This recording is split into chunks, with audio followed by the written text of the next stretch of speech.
नमस्कार दोस्तों, the study zone में आप सभी का स्वागत है। आज हम देखेंगे जीव विज्ञान यानी कि बायोलॉजी का मास्टर वीडियो का पार्ट 2। इससे पहले इसका पार्ट 1 देख चुके हैं, तो चलिए आज का डिस्कशन स्टार्ट करते हैं। जी, और आज का हमारा विषय है जंतु जगत का वर्गीकरण। ये कहानी शुरू कहाँ से होती है? मुझे लगता है इसकी जड़ें तो काफी पुरानी होंगी, शायद प्राचीन ग्रीस तक। बिल्कुल, इसकी शुरुआत अरस्तु से होती है, जिन्हें हम जंतु विज्ञान यानी जूलॉजी का जनक भी मानते हैं। अच्छा। उन्होंने किताब लिखी थी हिस्टोरिया एनिमलियम। उसमें उन्होंने करीब 500 जंतुओं के बारे में बताया था। तो कह सकते हैं कि ये पहला एक बड़ा प्रयास था। लेकिन जो आधुनिक सिस्टम हम आज इस्तेमाल करते हैं, उसकी नींव रखी कैरोलस लिनियस ने। Okay, Linnaeus. हाँ, उन्होंने एक तरीका बनाया जिसे हम वर्गीकरण या टैक्सोनॉमी कहते हैं।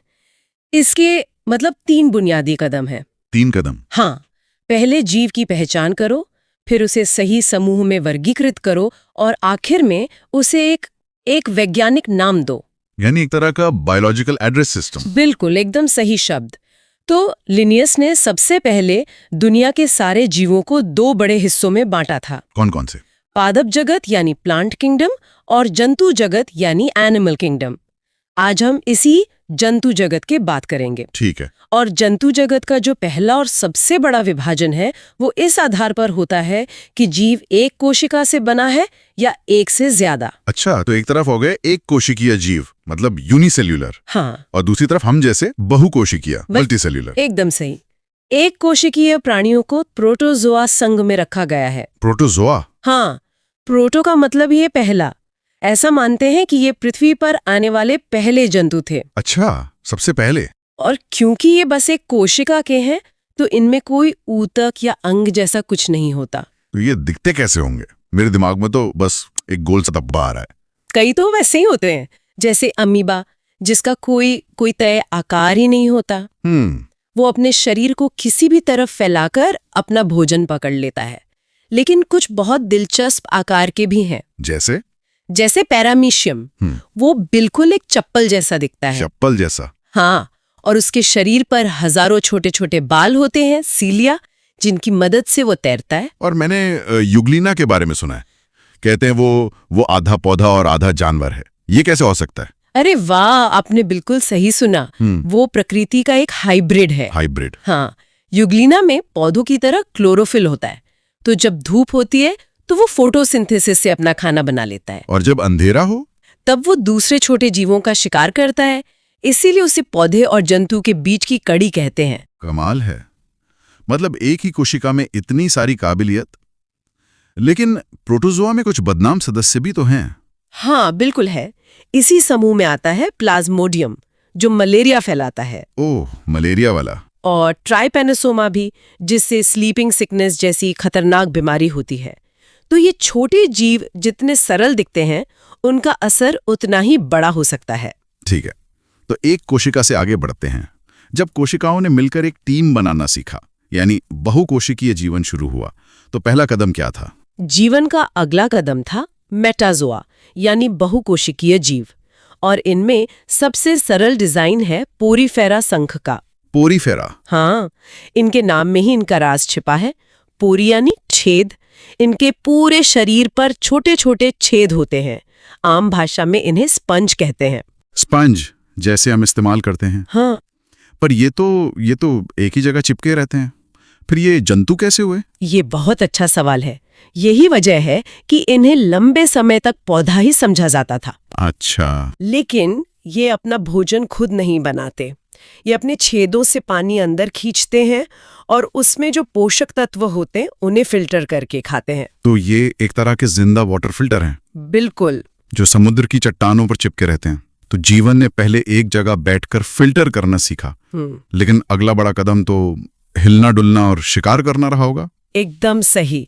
और यहीं से सीलेंट्रेटा संघ की कहानी शुरू होती है। सीलेंट्रेटा? इस समूह के जीवों ने अपने मुंह के चारों ओर धागे जैसी संरचनाएं विकसित की, जिन्हें टेंटिकल्स कहते हैं। शिकार पकड़ने के लिए? हाँ, शिकार पकड़ने के लिए। इसमें हाइड्रा, जेलीफिश और मूंगा यानी कोरल जैसे जीव आते हैं। एक मिनट, जेलीफिश? इसके नाम में फिश है, पर क्या ये सच में मछली है? ये एक बहुत बड़ा भ्रम है। जेलीफिश का मछली से कोई लेना देना नहीं है, बिल्कुल नहीं। अच्छा। और इसी समूह का एक जीव है कोरल। उसने तो कुछ ऐसा कर दिखाया है जो हैरान कर देता है। क्या? ऑस्ट्रेलिया की जो ग्रेट बैरियर रीफ है, जिसे अंतरिक्ष से भी देखा जा सकता है, हाँ। वो इन्हीं छोटे छोटे जीवों के छोड़े गए कैल्शियम कार्बोनेट के कंकाल से बनी है। क्या बात है! मतलब लाखों सालों तक छोटे छोटे जीवों ने मिलकर दुनिया का सबसे बड़ा जीवित ढांचा बना दिया। बिल्कुल। अब मुझे लगता है हम उन जीवों की तरफ बढ़ रहे हैं जिन्हें हम आमतौर पर कीड़े या कृमि कह देते हैं, पर विज्ञान की नजर में ये सब एक जैसे तो नहीं होंगे। आप बिल्कुल सही हैं। कृमि या वर्म का डिजाइन भी धीरे धीरे विकसित हुआ। सबसे पहले आए प्लैटीहेलमिन्थीन्स, यानी चपटे कृमि। चपटे? हाँ, प्लैटी का मतलब ही है चपटा। ये इतने सरल होते हैं कि इनमें पाचन तंत्र तक नहीं होता। ये परपोषी होते हैं और दूसरे जीवों के शरीर में रहकर उनका पचाया भोजन सोखते हैं। जैसे कि फीताकृमि या टेपवर्म, इसका तो नाम ही डरावना है। हाँ, फीताकृमि इसका सबसे कुख्यात उदाहरण है। तो चपटे डिजाइन के बाद विकास ने एक और आकार आजमाया, गोल, और यहां से आए एस्केल्मेंथीज यानी गोल कृमि। इनका शरीर नूडल्स की तरह लंबा और गोल होता है। ओके। इनमें से भी कुछ, जैसे एस्केरिस, इंसानों की आंतों में पाए जाते हैं।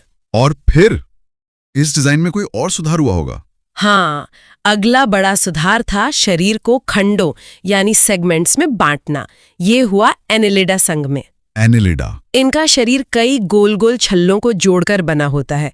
इसका सबसे अच्छा उदाहरण है केंचुआ। अर्थवर्म? हाँ, उसके शरीर के खंड उसे जमीन में आसानी से रेंगने में मदद करते हैं, इसीलिए उसे किसान का मित्र भी कहते हैं।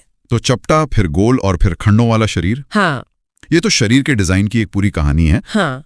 पर अगर हम जंतु जगत के असली विजेताओं की बात करें, मतलब जिन्होंने हर जगह अपना परचम लहराया है, हाँ, तो वो कौन है?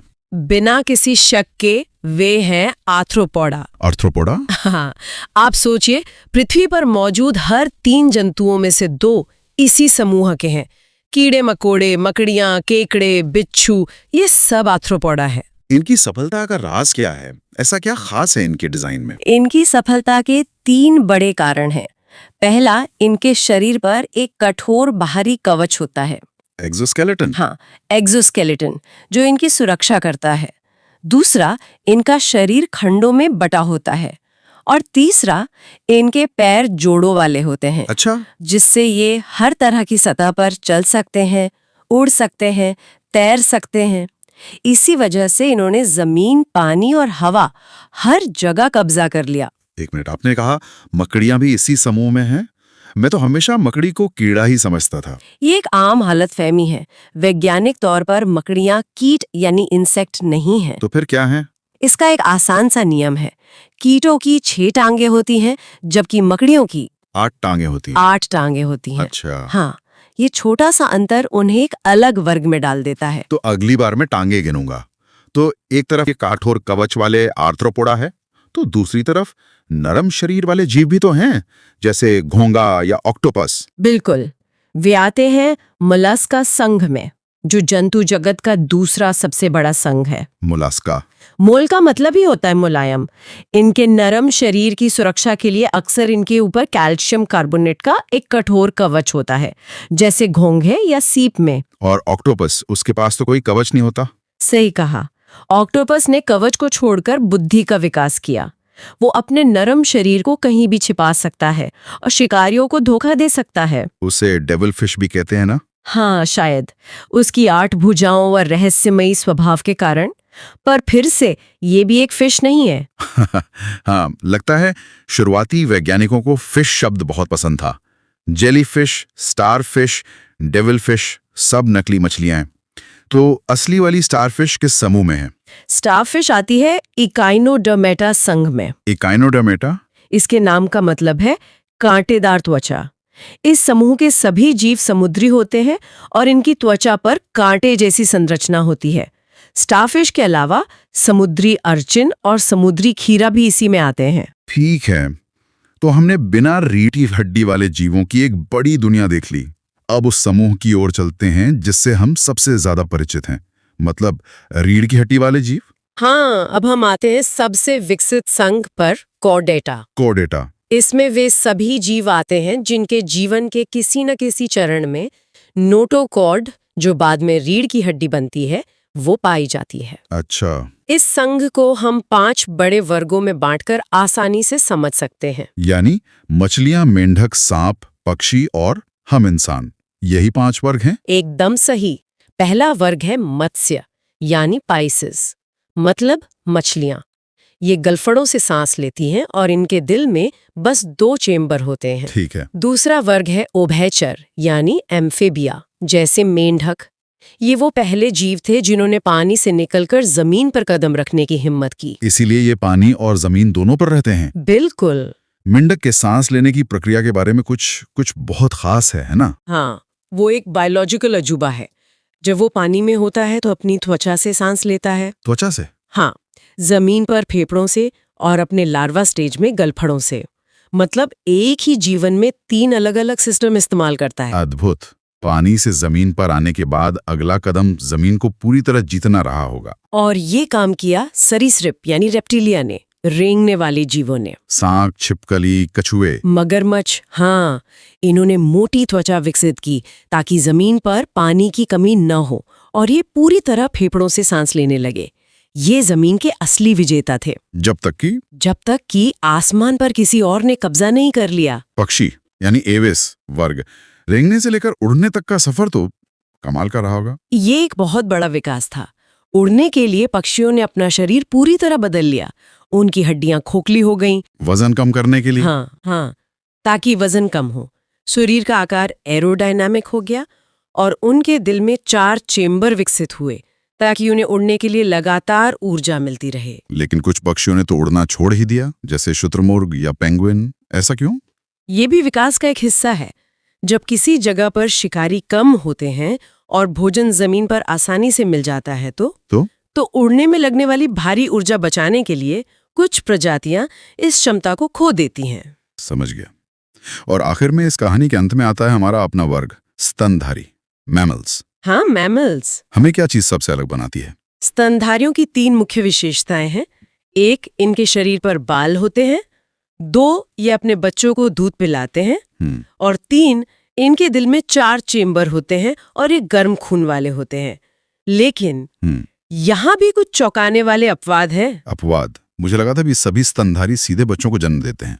ज्यादातर देते हैं, लेकिन ऑस्ट्रेलिया में पाए जाने वाले प्लैटिपस और एकिडना, हाँ, प्लैटिपस, वो ऐसे स्तनधारी हैं जो अंडे देते हैं। अंडे देते हैं? हाँ, ये दिखाता है कि विकास सीधी रेखा में नहीं चलता। इनके बाद आते हैं मेटाथीरिया, जैसे कंगारू, जो अविकसित बच्चे को जन्म देते हैं, जो माँ की थैली में पलता है। और फिर है यूथीरिया, जिसमें इंसान से लेकर ब्लू व्हेल तक आते हैं, जो पूर्ण विकसित बच्चों को जन्म देते हैं। चलिए अब अगला चैप्टर देखते हैं, पादप जगत यानी कि प्लांट किंगडम। बिल्कुल। तो देखिए, जीव विज्ञान की 2 मुख्य शाखाएं हैं, जंतु विज्ञान और वनस्पति विज्ञान। हाँ, जूलॉजी और बॉटनी। जी, तो जंतु विज्ञान के जनक अरस्तु हैं और वनस्पति विज्ञान के थियोफ्रेस्टस। और कैरोलस लिनियस ने ही अपनी किताब सिस्टेमा नेचुरे में सारे जीवधारियों को 2 बड़े ग्रुप्स में बांटा था, पादप जगत और जंतु जगत। तो आज हम पौधों की दुनिया में जरा गहराई से उतरते हैं। एकदम सही। और इस जगत को समझने के लिए इसे सबसे पहले 2 हिस्सों में बांटा गया है। पहले हैं अपुष्पोद्भिद यानी क्रिप्टोगैमाई। अपुष्पोद्भिद? हाँ, ये वो पौधे हैं जिनमें फूल और बीज नहीं होते। और दूसरे वाले जाहिर है पुष्पोद्भिद होंगे, फेनेरोगैमे। बिल्कुल। इन पौधों में फूल और बीज दोनों पाए जाते हैं। तो एक तरह से ये पौधों के विकास का क्रम भी है। ठीक है, तो फिर शुरुआत से ही शुरू करते हैं, अपुष्पोद्भिद से। हाँ। इसमें कौन कौन से समूह आते हैं? इसमें मुख्य रूप से 3 संघ हैं, थैलोफाइटा, ब्रायोफाइटा और टेरिडोफाइटा। थैलोफाइटा, इसकी क्या खासियत है? ये वनस्पति जगत का सबसे बड़ा समूह है। इन पौधों का शरीर, मतलब आप उसमें जड़, तना और पत्तियां अलग अलग नहीं बता सकते। अच्छा, सब एक जैसा ही होता है? हाँ, एक थैले जैसा। और सबसे जरूरी बात, इनमें संवहन ऊतक नहीं होते हैं। संवहन ऊतक मतलब वैस्कुलर टिश्यू। आप जाइलम और फ्लोएम की बात कर रहे हैं? जी वही। जाइलम जो जड़ों से पानी और मिनरल्स को पत्तियों तक पहुंचाता है। और फ्लोएम जो पत्तियों में बने खाने को पौधे के बाकी हिस्सों तक पहुंचाता है। एकदम सही। ये दोनों ही सिस्टम थैलोफाइटा में नहीं होते। तो ये तो बहुत ही बेसिक पौधे हुए। इनके उदाहरण क्या हैं?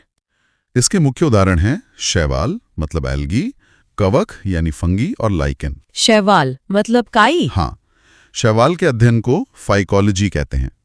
इनमें क्लोरोफिल होता है तो ये स्वपोषी होते हैं, मतलब अपना खाना खुद बनाते हैं फोटोसिंथेसिस से। बिल्कुल। और इनकी कोशिका भित्ति सेल्यूलोज की बनी होती है। ये कहाँ पाए जाते हैं? पानी में ही? ज्यादातर समुद्री और साधारण जल में। पर एक मजेदार बात यह है कि ये आलसी भालू मतलब स्लॉथ बेयर के शरीर पर भी उगते हैं। क्या सच में? हाँ, वो इतना धीरे चलता है कि उसके बालों पर काई जम जाती है। कमाल है। अच्छा, शैवाल का हमारे लिए क्या उपयोग है? ये ऑक्सीजन देते हैं और भोजन के रूप में भी इस्तेमाल होते हैं, जैसे क्लोरेला और स्पिरुलिना। ओह हाँ, मैंने सुना है ये प्रोटीन से भरपूर होते हैं। जी, इसीलिए अंतरिक्ष यात्री इन्हें भोजन के रूप में इस्तेमाल करते हैं। इनके अलग अलग रंग भी होते हैं, हरे, लाल, भूरे। वो क्यों? वो पिगमेंट्स की वजह से। जैसे हरे शैवाल में क्लोरोफिल, लाल में फाइकोएरिथ्रिन, भूरे में फ्यूकोजैंथिन और नील हरे शैवाल में फाइकोसाइनिन होता है। समझ गई। और कवक के बारे में कुछ बताएं? कवक के अध्ययन को माइकोलॉजी कहते हैं। इनकी कोशिका भित्ति काइटिन की बनी होती है। काइटिन की? सेल्यूलोज की नहीं? नहीं। और मशरूम एक कवक ही है। और वो जो खमीर या ईस्ट होता है जिसका इस्तेमाल डबल रोटी बनाने में होता है, वो भी कवक ही है। अच्छा, और लाइकेन क्या है? लाइकेन असल में कवक और शैवाल का एक सहजीवी संबंध है, जिसे हेलोटिज्म कहते हैं। सहजीवी मतलब एक पार्टनरशिप? हाँ, तुम मुझे रहने की जगह दो, मैं तुम्हें खाना बनाकर दूंगा। और ये वायु प्रदूषण के बहुत अच्छे संकेतक होते हैं। संकेतक? कैसे? ये प्रदूषित जगहों पर उगते ही नहीं।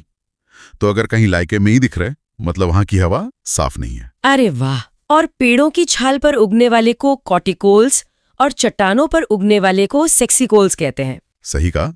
इसके अलावा रोसेला नाम के लाइकेन से लिटमस पेपर बनता है। वही स्कूल वाला लिटमस पेपर। लोबेरिया और रेमेलाइना से इत्र भी बनता है। और परमेलिया सैक्सटिलिस का उपयोग मिर्गी की दवा में होता है। जी। चलिए, तो अब अगले समूह पर आते हैं, ब्रायोफाइटा। ब्रायोफाइटा को पादप जगत का उभयचर भी कहा जाता है। उभयचर? एम्फिबियन जैसे मेंढक होता है? बिल्कुल, क्योंकि ये रहते तो जमीन पर हैं, लेकिन प्रजनन के लिए इन्हें पानी की जरूरत पड़ती है। अच्छा, तो ये पूरी तरह से जमीन के नहीं हो पाए? नहीं, इनमें भी संवहन ऊतक नहीं होते और जड़, तना, पत्तियां पूरी तरह विकसित नहीं होती। ये मिट्टी से राइजोइड्स मतलब झूठी जड़ों से जुड़े रहते हैं। इसके उदाहरण? मॉस और लिवरवॉर्ट्स। स्फैग्नम मॉस के बारे में एक खास बात है। क्या? वो अपने भार से 18 गुना ज्यादा पानी सोख सकता है। 18 गुना? हाँ, इसीलिए माली इसका उपयोग पौधों को एक जगह से दूसरी जगह ले जाते समय करते हैं, ताकि जड़ें सूखे नहीं। इसका प्रयोग एंटीसेप्टिक के रूप में भी होता है। बहुत खूब। तो अब अपुष्पोद्भिद का आखिरी समूह, टेरिडोफाइटा। हाँ, इन पौधों में जड़, तना और पत्तियां पाई जाती हैं। और सबसे जरूरी बात, इनमें संवहन ऊतक, जाइलम और फ्लोएम पाया जाता है। बिल्कुल सही। पहली बार वैस्कुलर टिश्यू इन्हीं में आया। लेकिन एक चीज इनमें भी नहीं थी। फूल और बीज? जी, फूल और बीज इनमें भी नहीं होते। इसके उदाहरण क्या हैं? फर्न, मर्सिलिया और हॉर्सटेल। ठीक है, तो अब उन पौधों पर आते हैं जिनमें ये सब होता है। पुष्पोद्भिद यानी फेनेरोगामे। हाँ, ये पूर्ण विकसित पौधे होते हैं। इन्हें 2 उप समूहों में बांटा गया है, नग्न बीजी और आवृत बीजी। नग्न बीजी जिम्नोस्पर्म्स मतलब नग्न बीज। एकदम सही। इनके बीज पर कोई आवरण या फल नहीं होता। अच्छा, बीज खुले में होते? हाँ, ये पौधे ज्यादातर मरुद्भिद मतलब ज़ेरोफिटिक होते हैं, कम पानी में भी रह सकते हैं।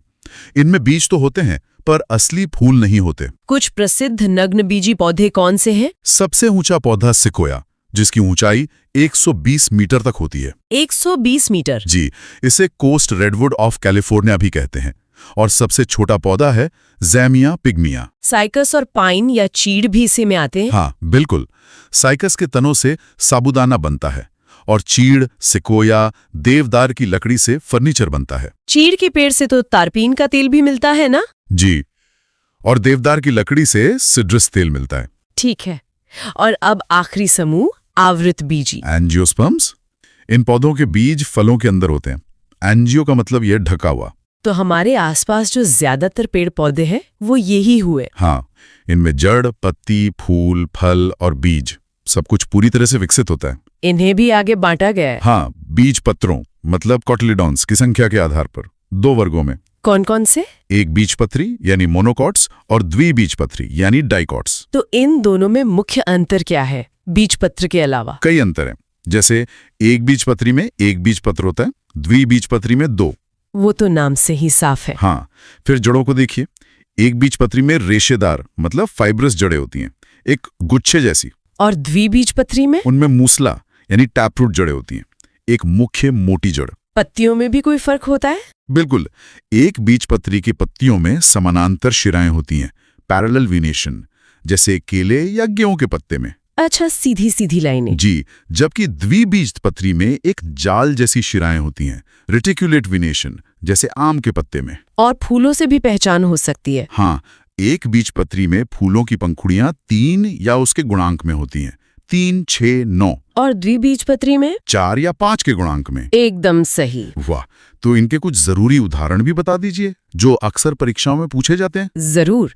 एक बीजपत्री यानी मोनोकॉट के उदाहरण हैं गेहूं, मक्का, चावल, ज्वार, बाजरा। मतलब ज्यादातर अनाज। हाँ, और इनके अलावा बांस, गन्ना, लहसुन, प्याज और सुपारी भी मोनोकॉट हैं। और द्विबीजपत्री के? द्विबीजपत्री या डाइकॉट के उदाहरण हैं सरसों, सूरजमुखी, मूली, शलगम, सेब, संतरा और नींबू। तना यानी स्टेम, पौधे का वो हिस्सा जो जमीन और पानी से दूर ऊपर की तरफ बढ़ता है। मतलब प्रकाश की ओर। हाँ बिल्कुल, प्रकाश की तरफ।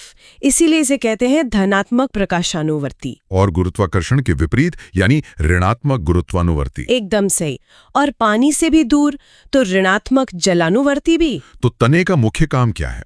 मतलब ये सिर्फ पौधे को सीधा ही रखता है? नहीं, सीधा रखना तो एक काम है, ये पौधे को यांत्रिक मजबूती देता है, लेकिन इसका सबसे जरूरी काम है ट्रांसपोर्टेशन का। ट्रांसपोर्टेशन? हाँ, ये एक हाईवे की तरह है। ये जड़ों से पानी और खनिज पत्तियों तक पहुंचाता है और पत्तियों में जो भोजन बनता है उसे पौधे के बाकी हिस्सों तक। अच्छा।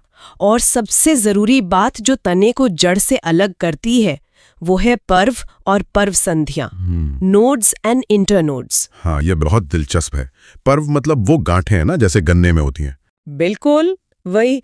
ये वो पॉइंट्स हैं जहां से नई शाखाएं, पत्तियां या फूल निकलते हैं, और 2 पर्वों के बीच का जो हिस्सा होता है उसे पर्व संधि कहते हैं। सही। ये पहचान सिर्फ और सिर्फ तने में होती है, जड़ में कभी नहीं। इसी वजह से आलू और अदरक तने हैं, जड़ नहीं, क्योंकि उन पर वो आंखें होती हैं। एग्जैक्टली। आलू पर जो आंखें होती हैं वो असल में उसके पर्व यानी नोड्स हैं। तो ये तो हुए भूमिगत तने जो भोजन जमा करने के लिए जमीन के नीचे चले जाते हैं। हाँ, ये रूपांतरण है। आलू एक कंद मतलब ट्यूबर है। अदरक और हल्दी जो जमीन के नीचे साइडवेज मतलब क्षैतिज रूप से फैलते हैं, वो प्रकंद या राइजोम कहलाते हैं। करेक्ट। और फिर आता है प्याज और लहसुन, वो शल्ककंद या बल्ब है। उनकी परतें असल में पत्तियां होती हैं। हाँ, मांसल पत्तियां जो भोजन जमा करती हैं। और एक चौथा प्रकार भी है, घन कंद, कॉर्म, जैसे जिमीकंद और अरबी। ये जमीन के नीचे सीधे मतलब वर्टिकली बढ़ते हैं। बहुत अच्छे। ये तो हुए भूमिगत तने। अब कुछ तने ऐसे भी हैं जो आधे जमीन पर और आधे हवा में होते हैं, अर्धवायवीय तने, सब एरियल स्टेम्स। हाँ। इसका सबसे अच्छा उदाहरण है दूब घास। अच्छा, वो जो लॉन में फैल जाती है? हाँ, वो जमीन की सतह पर ही फैलती जाती है। उसे कहते हैं ऊपरी भूस्तारी या रनर। जहां जहां उसकी गांठ जमीन को छूती है वहां से नई जड़ें निकल आती हैं। तभी वो इतनी तेजी से फैलती है। बिल्कुल। इसी तरह पुदीना होता है अंतः भूस्तारी, सकर। वो पहले जमीन के अंदर बढ़ता है और फिर तिरछा होकर बाहर निकल आता है। और पानी में भी ऐसा कुछ होता है? हाँ, जलीय पौधों में, जैसे जलकुंभी, उसे भूस्तारिका या ऑफसेट कहते हैं। वो भी रनर की तरह ही पानी की सतह पर फैलता है। ये तो कमाल है। लेकिन सबसे अनोखे रूपांतरण तो शायद वायवीय तनों में होते हैं, जो पूरी तरह हवा में है। हाँ, वहां तो प्रकृति की इंजीनियरिंग देखने लायक है। जैसे रेगिस्तान में नागफनी, कैक्टस। हाँ, उसमें तो पत्तियां होती ही नहीं, सिर्फ कांटे होते हैं। असल में वो कांटे ही उसकी पत्तियां हैं। क्या? हाँ, पानी बचाने के लिए पत्तियां कांटों में बदल गईं। तो अब सवाल उठा, फोटोसिंथेसिस कौन करेगा, भोजन कौन बनाएगा? तो तने ने ये जिम्मेदारी ले ली। बिल्कुल, तना चपटा, हरा और पत्ती जैसा हो गया और खुद प्रकाश संश्लेषण करने लगा। इस चपटे तने को पर्णकाय स्तंभ या फाइलोक्लेट कहते हैं। वाह, मतलब जो हमें कैक्टस की पत्ती दिखती है वो असल में उसका तना है। सही। और नींबू या बोगनविलिया में जो कांटे होते हैं वो पौधे की सुरक्षा के लिए होते हैं। वो क्या है? वो कक्षस्थ कलिकाओं का रूपांतरण है, थॉर्न कहलाते हैं। और बेल वाले पौधों में वो स्प्रिंग जैसी चीज जो सहारे के लिए होती है, उसे स्तंभ प्रतान या स्टेम टेंड्रिल कहते हैं। ये भी कलिकाओं से ही बनती हैं। कद्दू, लौकी, अंगूर, इन सब में ये कमजोर तने को ऊपर चढ़ने में मदद करती हैं। कमाल है, पौधे का हर हिस्सा कितनी तरह से खुद को ढाल लेता है। चलिए अब तने से आगे बढ़कर उस हिस्से पर आते हैं जहां पौधे का भोजन बनता है। पत्ती, लीफ। हाँ, पौधे की भोजन की फैक्ट्री। बिल्कुल, इसे पौधे की किचन कह सकते हैं। इसका हरा रंग क्लोरोफिल की वजह से होता है और यही क्लोरोफिल सूरज की रोशनी को भोजन में बदलता है, प्रकाश संश्लेषण की प्रक्रिया से। हाँ, और इसकी सतह पर बहुत छोटे छोटे छेद होते हैं, स्टोमाटा, रंध्र। हाँ, ये गैसों के आदान प्रदान के लिए होते हैं ना, एकदम। कार्बन डाइऑक्साइड अंदर लेने और ऑक्सीजन बाहर छोड़ने के लिए। ये पौधे की नाक की तरह काम करते हैं। अगर हम पत्ती की बनावट देखें तो उसके 3 मुख्य भाग होते हैं। हाँ, मोटे तौर पर 3। पहला पर्णाधार, लीफ बेस, जिससे पत्ती तने से जुड़ती है। ठीक है। दूसरा है पर्णवृंत यानी पेच्योल, वो डंठल वाला हिस्सा। और तीसरा है पत्रफलक या लैमिना। लैमिना मतलब पत्ती का वो चौड़ा चपटा हरा वाला हिस्सा। हाँ, और इसी लैमिना के अंदर नसों का एक जाल होता है, शिराएं या वेन्स। मैंने देखा है कि कुछ पत्तियों में ये शिराएं एक जाल बनाती हैं और कुछ में सीधी लाइनें होती हैं। बहुत बड़ी ऑब्जर्वेशन है। ये शिराविन्यास मतलब वेनेशन कहलाता है। जब शिराएं जाल बनाती हैं जैसे पीपल या आम के पत्ते में, तो उसे जालिकावत कहते हैं, रेटिक्यूलेट। और ये द्विबीजपत्री पौधों में होता है। सही। और जब शिराएं एक दूसरे के समानांतर चलती हैं जैसे गेहूं, केला या धान के पत्ते में, तो उसे समानांतर या पैरेलल कहते हैं। और ये एक बीजपत्री पौधों की पहचान है। बिल्कुल। अच्छा, एक और चीज, आम की पत्ती तो एक होती है, लेकिन नीम की पत्ती में एक डंडी पर बहुत सारी छोटी छोटी पत्तियां होती हैं। हाँ, ये पत्तियों के प्रकार हैं। आम की पत्ती एक सरल पत्ती, सिंपल लीफ है, उसका लैमिना एक ही होता है, कटा हुआ नहीं। और नीम की? नीम की वो पूरी एक डंडी, असल में एक ही पत्ती है। सच में? हाँ, उसे संयुक्त पत्ती, कंपाउंड लीफ कहते हैं। और जो छोटी छोटी पत्तियां हमें दिखती हैं वो असल में पर्णक या लीफलेट्स हैं। लैमिना का कटाव इतना गहरा होता है कि वो मध्य शिरा तक पहुंच जाता है और उसे कई पर्णकों में बांट देता है। ये तो बहुत ही दिलचस्प है। तो क्या पत्तियों ने भी तने की तरह कुछ अनोखे रूपांतरण किए हैं? बिल्कुल किए हैं। कुछ पत्तियां तो शिकारी तक बन गई हैं। शिकारी? मांसाहारी पौधे। हाँ, कीटभक्षी, इंसेक्टिवोरस। ये ऐसी मिट्टी में उगते हैं जहां नाइट्रोजन की कमी होती है, तो अपनी नाइट्रोजन की जरूरत पूरी करने के लिए ये कीड़े मकोड़े खाते हैं। जैसे कि घटपर्णी, पिचर प्लांट सबसे अच्छा उदाहरण है। उसकी पत्ती एक घड़े या पिचर के आकार में बदल जाती है। कीड़े आकर्षित होकर अंदर गिरते हैं और फिर पौधा उन्हें पचा लेता है। ये भारत में भी मिलता है। हाँ, मेघालय में पाया जाता है। और वीनस फ्लाई ट्रैप? वो भी एक उदाहरण है। डायोनिया, उसकी पत्ती एक जबड़े की तरह होती है जो कीड़े के बैठते ही बंद हो जाती है। कमाल है। और चढ़ने में मदद करने के लिए भी पत्तियां बदलती हैं? हाँ, जैसे मटर में।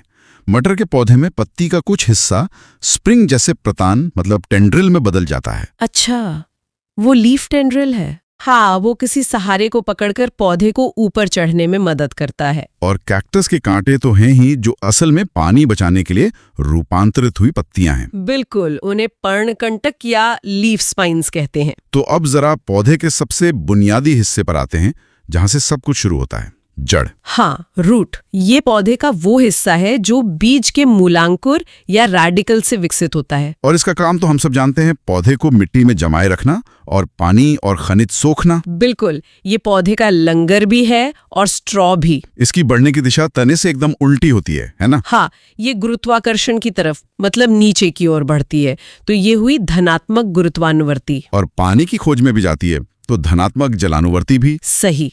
लेकिन रोशनी से दूर अंधेरे की तरफ, इसलिए ऋणात्मक प्रकाशानुवर्ती। जड़ के सिरे पर एक कैप भी होती है, मैंने पढ़ा है, रूट कैप। हाँ, मूल गोप, वो बहुत जरूरी है। जब जड़ कठोर मिट्टी में अपना रास्ता बनाती है तो ये कैप उसके नाजुक सिरे को घिसने से बचाती है, एक हेलमेट की तरह। और पानी सोखने का असली काम कौन करता है? वो करते हैं मूल रोम, रूट हेयर्स। ये जड़ के सिरे के ठीक पीछे होते हैं, लाखों पतले पतले धागे जैसे। तो क्या सभी जड़ें एक जैसी होती हैं या इनके भी प्रकार हैं? नहीं, मुख्य रूप से 2 तरह की होती हैं। पहली है मूसला जड़, टैप रूट। इसमें एक मुख्य मोटी जड़ होती है। हाँ, जो सीधे नीचे जाती है और फिर उससे पतली पतली शाखाएं निकलती हैं। ये ज्यादातर द्विबीजपत्री पौधों में मिलती हैं, जैसे चना, मटर, आम। और दूसरी है रेशेदार जड़, फाइब्रस रूट। इसमें कोई एक मुख्य जड़ नहीं होती। अच्छा, मतलब एक गुच्छे की तरह होती हैं। हाँ, तने के आधार से ही हजारों पतली जड़ें एक गुच्छे के रूप में निकलती हैं। ये एक बीजपत्री पौधों की पहचान है, जैसे गेहूं, चावल, घास। तभी घास को उखाड़ना इतना मुश्किल होता है। बिल्कुल, क्योंकि उसकी जड़ें मिट्टी को एक जाल की तरह जकड़ लेती हैं। लेकिन मैंने बरगद के पेड़ पर भी जड़ें देखी हैं जो टहनियों से नीचे लटकती हैं। वो एक तीसरा प्रकार है, अपस्थानिक जड़ें, एडवेंटिशियस रूट्स। ये कौन सी जड़ें हैं? ये वो जड़ें हैं जो मूलांकुर से नहीं बल्कि पौधे की किसी और हिस्से से निकलती हैं, जैसे तने या शाखाओं से। अच्छा, बरगद वाली जड़ें इसी में आती हैं। हाँ, वो इसका सबसे अच्छा उदाहरण है। उन्हें स्तंभ मूल या प्रॉप रूट्स कहते हैं। वो शाखाओं से निकलकर नीचे जमीन तक जाती हैं और उस विशाल पेड़ को खंभों की तरह सहारा देती हैं। और मक्का या गन्ने में भी मैंने देखी हैं, तने के निचले हिस्से से तिरछी जड़ें निकलती हैं। उन्हें अवस्तंभ मूल या स्टिल्ट रूट्स कहते हैं। वो भी पतले तने को अतिरिक्त सहारा देने के लिए होती हैं। अब बात करते हैं उन जड़ों की जिन्हें हम खाते हैं, गाजर, मूली, शलगम। ये जड़ों का रूपांतरण है भोजन संग्रह के लिए।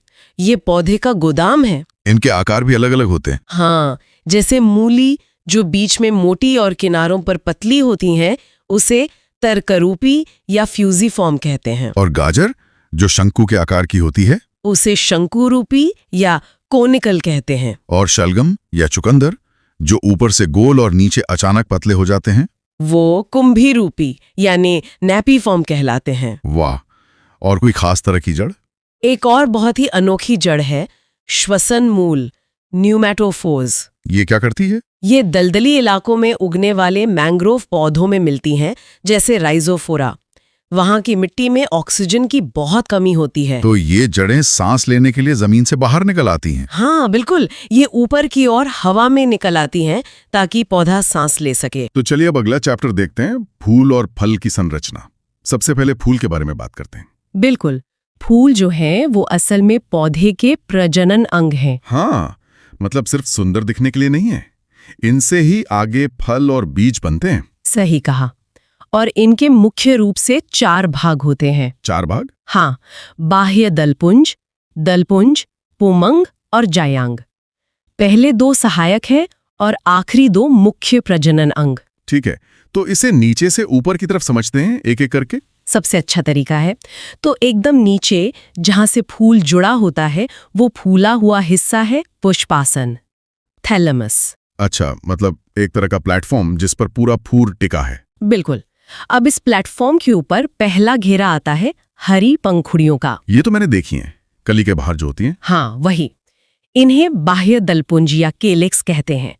इनका काम है कली को बचाना। एक तरह है बॉडीगार्ड। हाँ, कह सकते हैं। और इसकी हर एक पत्ती को सेपल कहते हैं। सेपल, ठीक है। तो बॉडीगार्ड के बाद आती हैं रंगीन पंखुड़ियां, दलपुंज या कोरोला। ये फूल का सबसे आकर्षक हिस्सा है। और इसकी एक पंखुड़ी को पेटल कहते हैं, है ना? सही।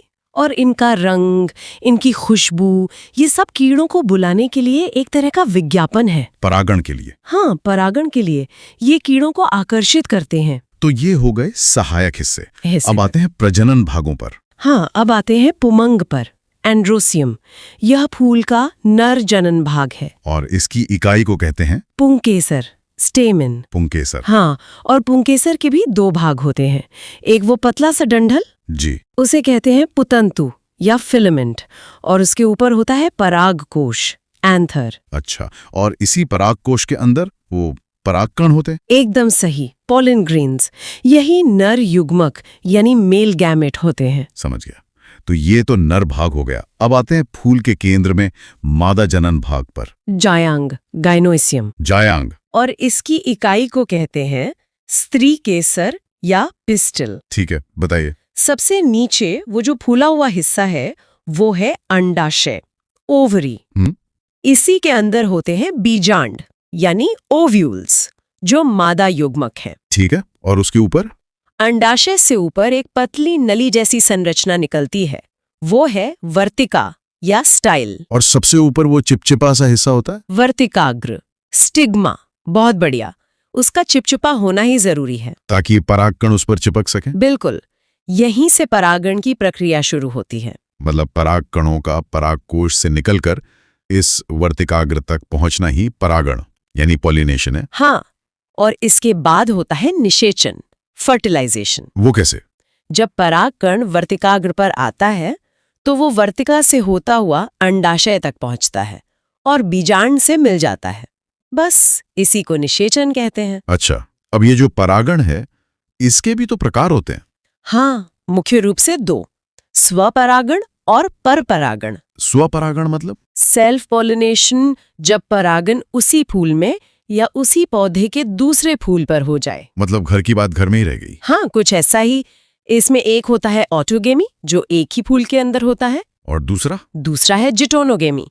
इसमें पौधा तो एक ही होता है पर फूल अलग अलग होते हैं। ठीक है। और परपरागण, क्रॉस पॉलिनेशन। उसमें परागण एक पौधे के फूल से उसी जाति के दूसरे पौधे के फूल पर होता है। इसके लिए तो किसी की मदद चाहिए होगी, कोई एजेंट। बिल्कुल, और इन एजेंट से जुड़े सवाल परीक्षाओं में बहुत आते हैं। अच्छा। जैसे हवा से परागण को कहते हैं एनिमोफिली। एनिमोफिली, जैसे गेहूं में। हाँ, जल द्वारा परागण को हाइड्रोफिली कहते हैं, पक्षियों द्वारा ऑर्निथोफिली, और चमगादड़ से भी होता है, उसे कहते हैं कायरैप्टेरोफिली। अरे वाह, चमगादड़ से भी? जी, और जो सबसे आम है कीड़ों द्वारा, उसे कहते हैं एंटोमोफिली। और एक घोंगे वाला भी सुना था मैंने, मेलेकोफिली। हाँ, गजब। वैसे दुनिया का सबसे बड़ा फूल कौन सा है? रेफ्लेसिया, और सबसे छोटा वुल्फिया। रेफ्लेसिया, ठीक है। तो निषेचन हो गया, अब क्या होगा? अब अंडाशय विकसित होकर फल बन जाएगा और अंदर जो बीजांड थे वो बीज बन जाएंगे। और फलों के अध्ययन को क्या कहते हैं? पोमोलॉजी, ठीक है। तो फल की संरचना की बात करते हैं। आम का उदाहरण लेते हैं। हाँ, वो सबसे आसान रहेगा। तो देखिए, फल के दो मुख्य भाग हैं, फल भित्ति और बीज। फल भित्ति, पेरिकाप। हाँ, इसके 3 स्तर होते हैं।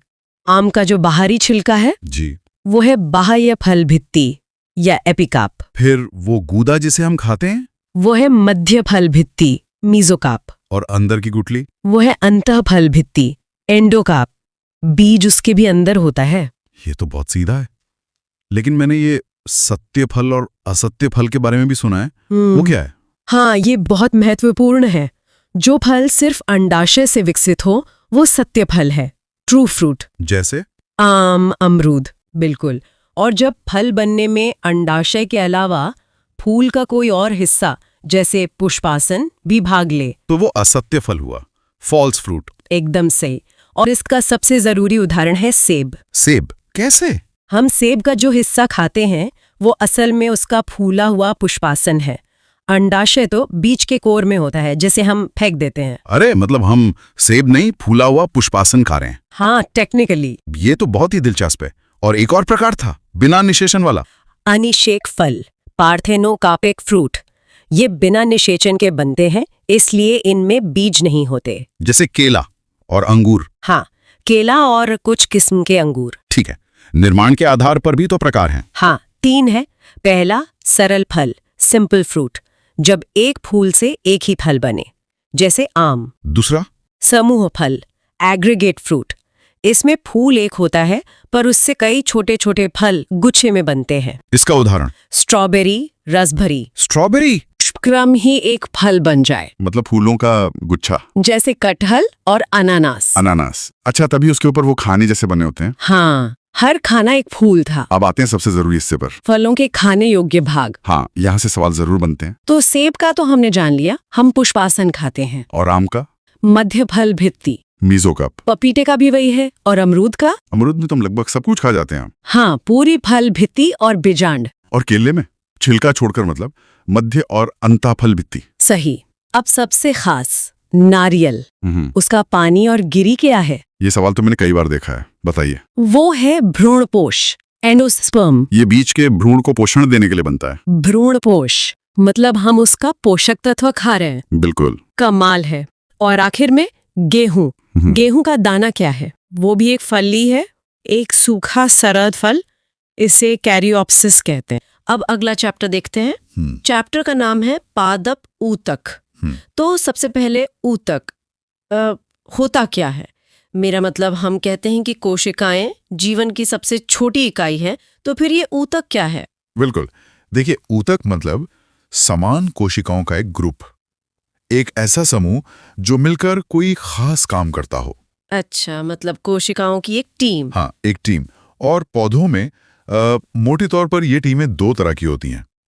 एक है विभाज्योतकी ऊतक, मतलब मेरिस्टेमेटिक टिश्यू, जिसमें कोशिकाएं लगातार डिवाइड होती रहती हैं, बढ़ती रहती हैं। ओके। और दूसरा है स्थायी ऊतक, यानी परमानेंट टिश्यू।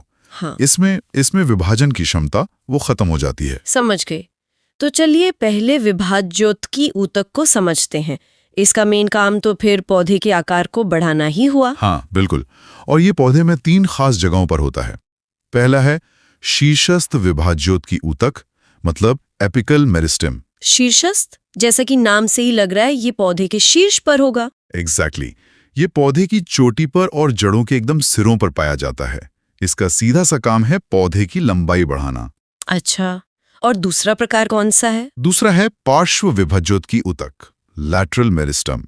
इसका काम है तने और जड़ की मोटाई, मतलब उसकी गोलाई को बढ़ाना। ओके, तो एक लंबाई बढ़ा रहा है और दूसरा चौड़ाई। सही। और तीसरा है अंतर्वेशी विभाज्योतकी ऊतक, इंटरकैलरी मेरिस्टम। ये बहुत दिलचस्प है। वो कैसे? ये असल में शीर्षस्थ ऊतक का ही बचा हुआ हिस्सा है, और ये उन पौधों के लिए जरूरी है जिनके ऊपरी हिस्से को जानवर खा जाते हैं, जैसे घास। अच्छा, मतलब अगर कोई जानवर घास का ऊपरी सिरा खा ले? हाँ, तो इसी ऊतक की वजह से घास फिर से बढ़ जाती है। ये एक तरह का बैकअप है। वाह, ये तो बहुत ही स्मार्ट डिजाइन है। तो ये तो हो गए विभाज्योतकी ऊतक। अब आते हैं स्थायी ऊतक पर, जहां कोशिकाएं विभाजित नहीं होती। हाँ, ये भी 2 तरह के होते हैं। एक सरल ऊतक यानी सिंपल टिश्यू, और दूसरा जटिल ऊतक यानी कॉम्प्लेक्स टिश्यू। और इनमें क्या फर्क है? सरल ऊतक में बस एक ही टाइप की कोशिकाएं होती हैं, जबकि जटिल ऊतक में अलग अलग तरह की कोशिकाएं मिलकर एक टीम की तरह काम करती हैं। ठीक है, तो सरल ऊतक के जो 3 प्रकार हैं, उनके नाम अक्सर अंग्रेजी में ही सुनने को मिलते हैं। पैरेन्काइमा, कोलेन्काइमा और स्क्लेरेन्काइमा। हाँ, नाम थोड़े मुश्किल लग सकते हैं, पर इनके काम बहुत सीधे हैं। जैसे पैरेन्काइमा का मेन काम है भोजन का भंडारण करना, भोजन स्टोर करना। जैसे आलू और मूली में जो हिस्सा हम खाते हैं, वो ज्यादातर पैरेन्काइमा ही है। अच्छा, और कोलेन्काइमा? कोलेन्काइमा पौधे को लचीलापन देता है, फ्लेक्सिबिलिटी, और साथ में मजबूती भी। इसी की वजह से पौधे की टहनियां तेज हवा में बिना टूटे झुक जाती हैं। ओके, ये पौधे को फ्लेक्सिबल बनाता है। तो फिर स्क्लेरेन्काइमा क्या करता है? ये नाम थोड़ा सख्त लगता है। आपने सही पकड़ा। ये पौधे को कठोरता और मजबूती देता है। जैसे नारियल का जो बाहरी सख्त हिस्सा होता है, या अखरोट का छिलका, वो इसी ऊतक का बना होता है। अच्छा, इतना सख्त बनाता है। समझ गई। तो ये तो हो गए सरल ऊतक। अब जटिल ऊतक की बात करते हैं। हाँ, जटिल ऊतक में 2 सबसे जरूरी हैं, जाइलम और फ्लोएम। ये पौधों के, आप कह सकती हैं, ट्रांसपोर्ट सिस्टम की तरह काम करते हैं। हाँ, ये नाम तो सुने हैं। ज से जाइलम और ज से जल। ये याद रखने का अच्छा तरीका है। बिल्कुल सही। जाइलम का काम है जड़ों से जल और खनिज लवणों को पत्तियों तक पहुंचाना। और फ्लोएम, उसके लिए फ से फ्लोएम और फ से फूड। एकदम सही। फ्लोएम का काम है पत्तियों में बने भोजन को पौधे के बाकी हिस्सों तक पहुंचाना। तो एक पानी पहुंचा रहा है, दूसरा खाना। बहुत बढ़िया।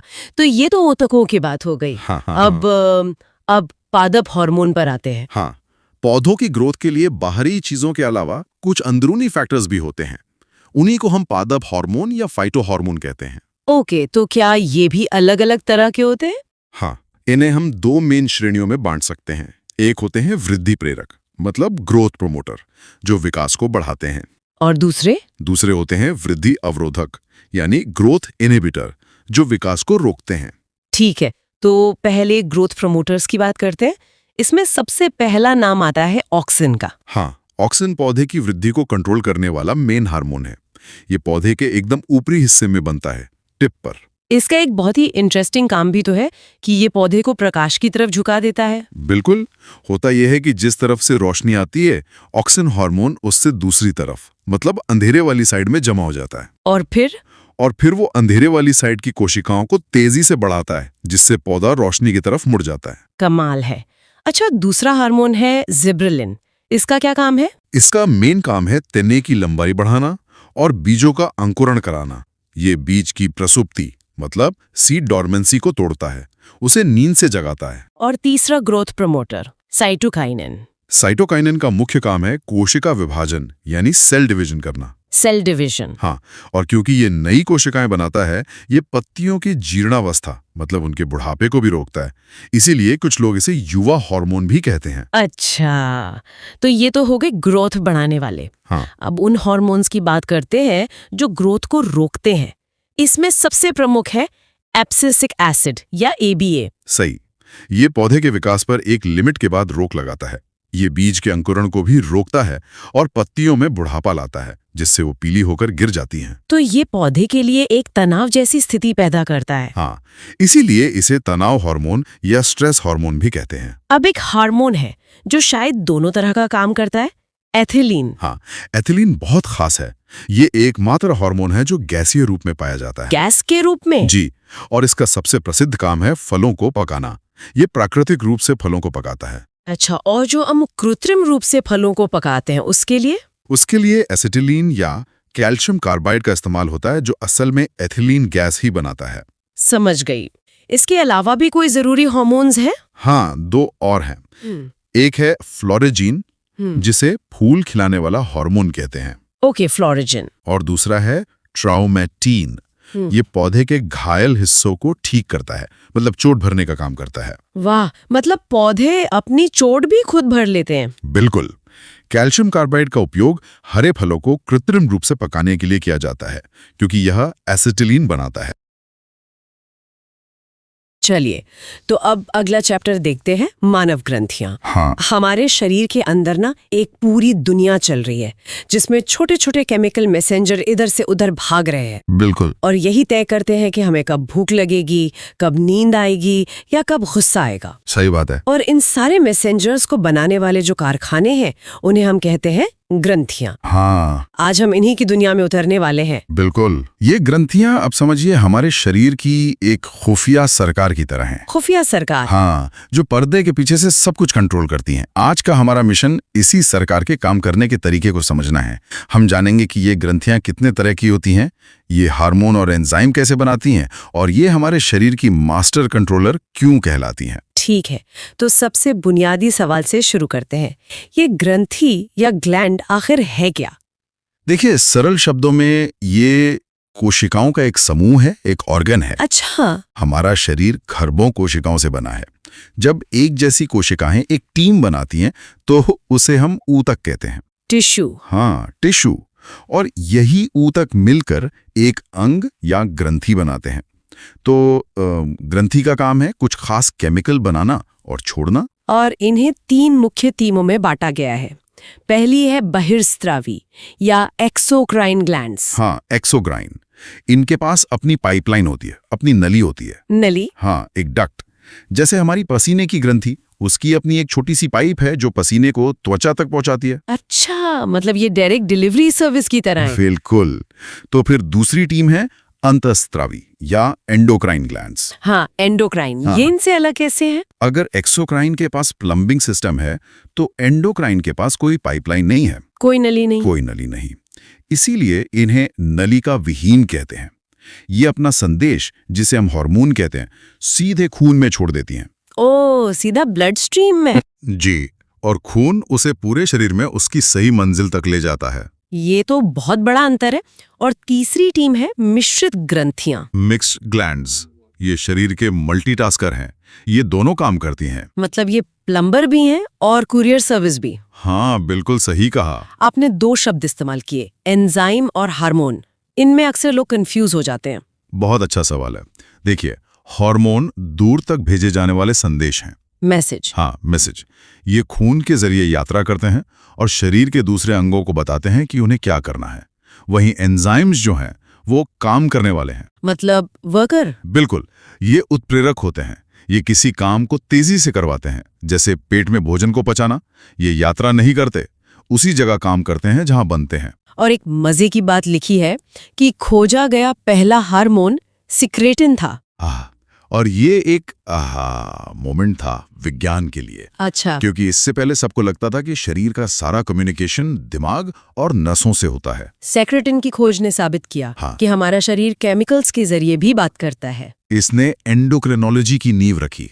चलिए, तो पहले उन प्लम्बर्स की बात करते हैं। बहिर्स्रावी ग्रंथियां, इनके काम को तो हम महसूस कर सकते हैं, है ना? बिल्कुल, जैसे रोते समय आंसू निकलना। हाँ, अश्रु ग्रंथि। या मुंह में लार बनना, लार ग्रंथि। त्वचा को तैलीय रखने वाली सीबम ग्रंथि और पसीना बनाने वाली श्वेत ग्रंथि। महिलाओं में दुग्ध ग्रंथि भी इसी में आती है। जी हाँ, और इसी लिस्ट में एक सुपरस्टार भी है। कौन? यकृत, यानी लिवर। अरे हाँ, ये तो हमारे शरीर की सबसे बड़ी ग्रंथि है। वजन लगभग 1.5 से 2 किलो तक। बिल्कुल, ये हमारे शरीर की सबसे बड़ी केमिकल फैक्ट्री है। इसके सैकड़ों काम हैं, पर 2 मुख्य हैं। वो क्या है? पहला, ये पित्त यानी बाइल बनाता है, जो फैट को पचाने के लिए बहुत जरूरी है। और दूसरा? दूसरा, ये हमारे शरीर का डिटॉक्स सेंटर है। हम जो भी खाते पीते हैं उसमें मौजूद हानिकारक पदार्थों को फिल्टर करके बाहर निकालने का काम यकृत ही करता है। ये तो बहुत जरूरी काम हुआ। जी हाँ, और इसमें खुद को ठीक करने की एक अविश्वसनीय क्षमता होती है। सच में? हाँ, यकृत हमारे शरीर का एकमात्र ऐसा अंग है जो खुद को दोबारा उगा सकता है। अगर इसका बड़ा हिस्सा भी काट दिया जाए तो ये कुछ ही हफ्तों में वापस अपने साइज में आ सकता है। अरे वाह, ये तो अद्भुत है। सचमुच। तो अब बात करते हैं उस खुफिया नेटवर्क की जो हमारे शरीर को अंदर से कंट्रोल करता है, और इसका हेडक्वार्टर हमारे दिमाग में है। एकदम सही। और उस हेडक्वार्टर में सबसे अहम है पिट्यूटरी ग्लैंड या पीयूष ग्रंथि। हाँ, इसे मास्टर ग्रंथि कहते हैं। पर क्यों? क्योंकि ये लगभग सभी दूसरी अंतःस्रावी ग्रंथियों को नियंत्रित करती है। पर असल में ये मास्टर से ज्यादा एक मिडिल मैनेजर है। मिडिल मैनेजर मतलब इसके ऊपर भी कोई बॉस है? बिल्कुल, इसका बॉस है हाइपोथैलेमस। अच्छा। हाइपोथैलेमस शरीर का सीईओ है। वो पीयूष ग्रंथि को ऑर्डर देता है और मटर के दाने जितनी छोटी है ग्रंथि उन ऑर्डर्स को बाकी ग्रंथियों तक पहुंचाती है। वाह, इतनी छोटी और इतना बड़ा काम। तो ये किस तरह के संदेश भेजती है? इसके कई संदेश हैं। एक है एसटीएच यानी वृद्धि हार्मोन, जो शरीर को बताता है कि अब बड़े होने का समय है। अगर ये ज्यादा हो जाए तो इंसान की लंबाई बहुत ज्यादा बढ़ जाती है, और कम रह जाए तो बौनापन हो जाता है। और दूसरे संदेश? एक संदेश है टीएसएच, जो थायराइड ग्रंथि को जगाता है। और महिलाओं में एक और खास संदेश है एलटीएच, जो शिशु के जन्म के बाद मां के शरीर को दूध बनाने का निर्देश देता है। और इसका भी बॉस हाइपोथैलेमस, उसे सुपर मास्टर ग्रंथि कहते हैं। वो क्या करता है? हाइपोथैलेमस हमारे शरीर के सबसे जरूरी फंक्शन कंट्रोल करता है, जैसे शरीर का तापमान, भूख, प्यास। मतलब जो हमारे जीने के लिए जरूरी है। बिल्कुल। दिमाग में एक तीसरी ग्रंथि भी है जो मुझे बहुत रहस्यमयी लगती है, पीनियल ग्रंथि। इसे मस्तिष्क की तीसरी आंख भी कहते हैं। और ये नाम काफी हद तक सही है। ये हमारे शरीर की सबसे छोटी ग्रंथि है। सबसे छोटी? हाँ, इसका मुख्य काम मेलेटोनिन नाम का हार्मोन बनाना है। ये हार्मोन रोशनी के प्रति बहुत संवेदनशील है। रोशनी के प्रति? जी। जब अंधेरा होता है तो पीनियल ग्रंथि ज्यादा मेलेटोनिन बनाती है, जिससे हमें नींद आती है। और जब रोशनी होती है तो इसका उत्पादन कम हो जाता है और हम जाग जाते हैं। 1 मिनट, तो मेरे दिमाग के अंदर एक छोटी सी ग्रंथि है जो अंधेरे और रोशनी को महसूस कर सकती है। हाँ। और उसी हिसाब से मुझे सुलाती या जगाती है। ये तो एक नेचुरल अलार्म क्लॉक जैसा है। बिल्कुल, इसीलिए इसे शरीर की जैविक घड़ी या बायोलॉजिकल क्लॉक कहते हैं। ओह, तभी कहते हैं कि रात में मोबाइल देखने से नींद नहीं आती। एकदम सही, क्योंकि स्क्रीन से निकलने वाली नीली रोशनी हमारी पीनियल ग्रंथि को कंफ्यूज कर देती है। उसे लगता है कि अभी भी दिन है और वो मेलेटोनिन नहीं बनाती। ये तो वाकई सोचने वाली बात है। चलिए दिमाग से नीचे उतरकर गले की ओर आते हैं। यहाँ पर थायराइड ग्रंथि है। हाँ, जो एच आकार की होती है। ये हमारे शरीर की सबसे बड़ी अंतःस्रावी ग्रंथि है। सबसे बड़ी एंडोक्राइन? जी, इसे शरीर का एनर्जी रेगुलेटर कह सकते हैं। ये थायरॉक्सिन हार्मोन बनाती है जो तय करता है कि हमारा शरीर ऊर्जा का उपयोग कितनी तेजी से करेगा। और इसके लिए आयोडीन बहुत जरूरी है ना? जी। नमक के पैकेट पर हमेशा आयोडाइज्ड लिखा होता है। जी हाँ, क्योंकि थायरॉक्सिन बनाने के लिए आयोडीन कच्चा माल है।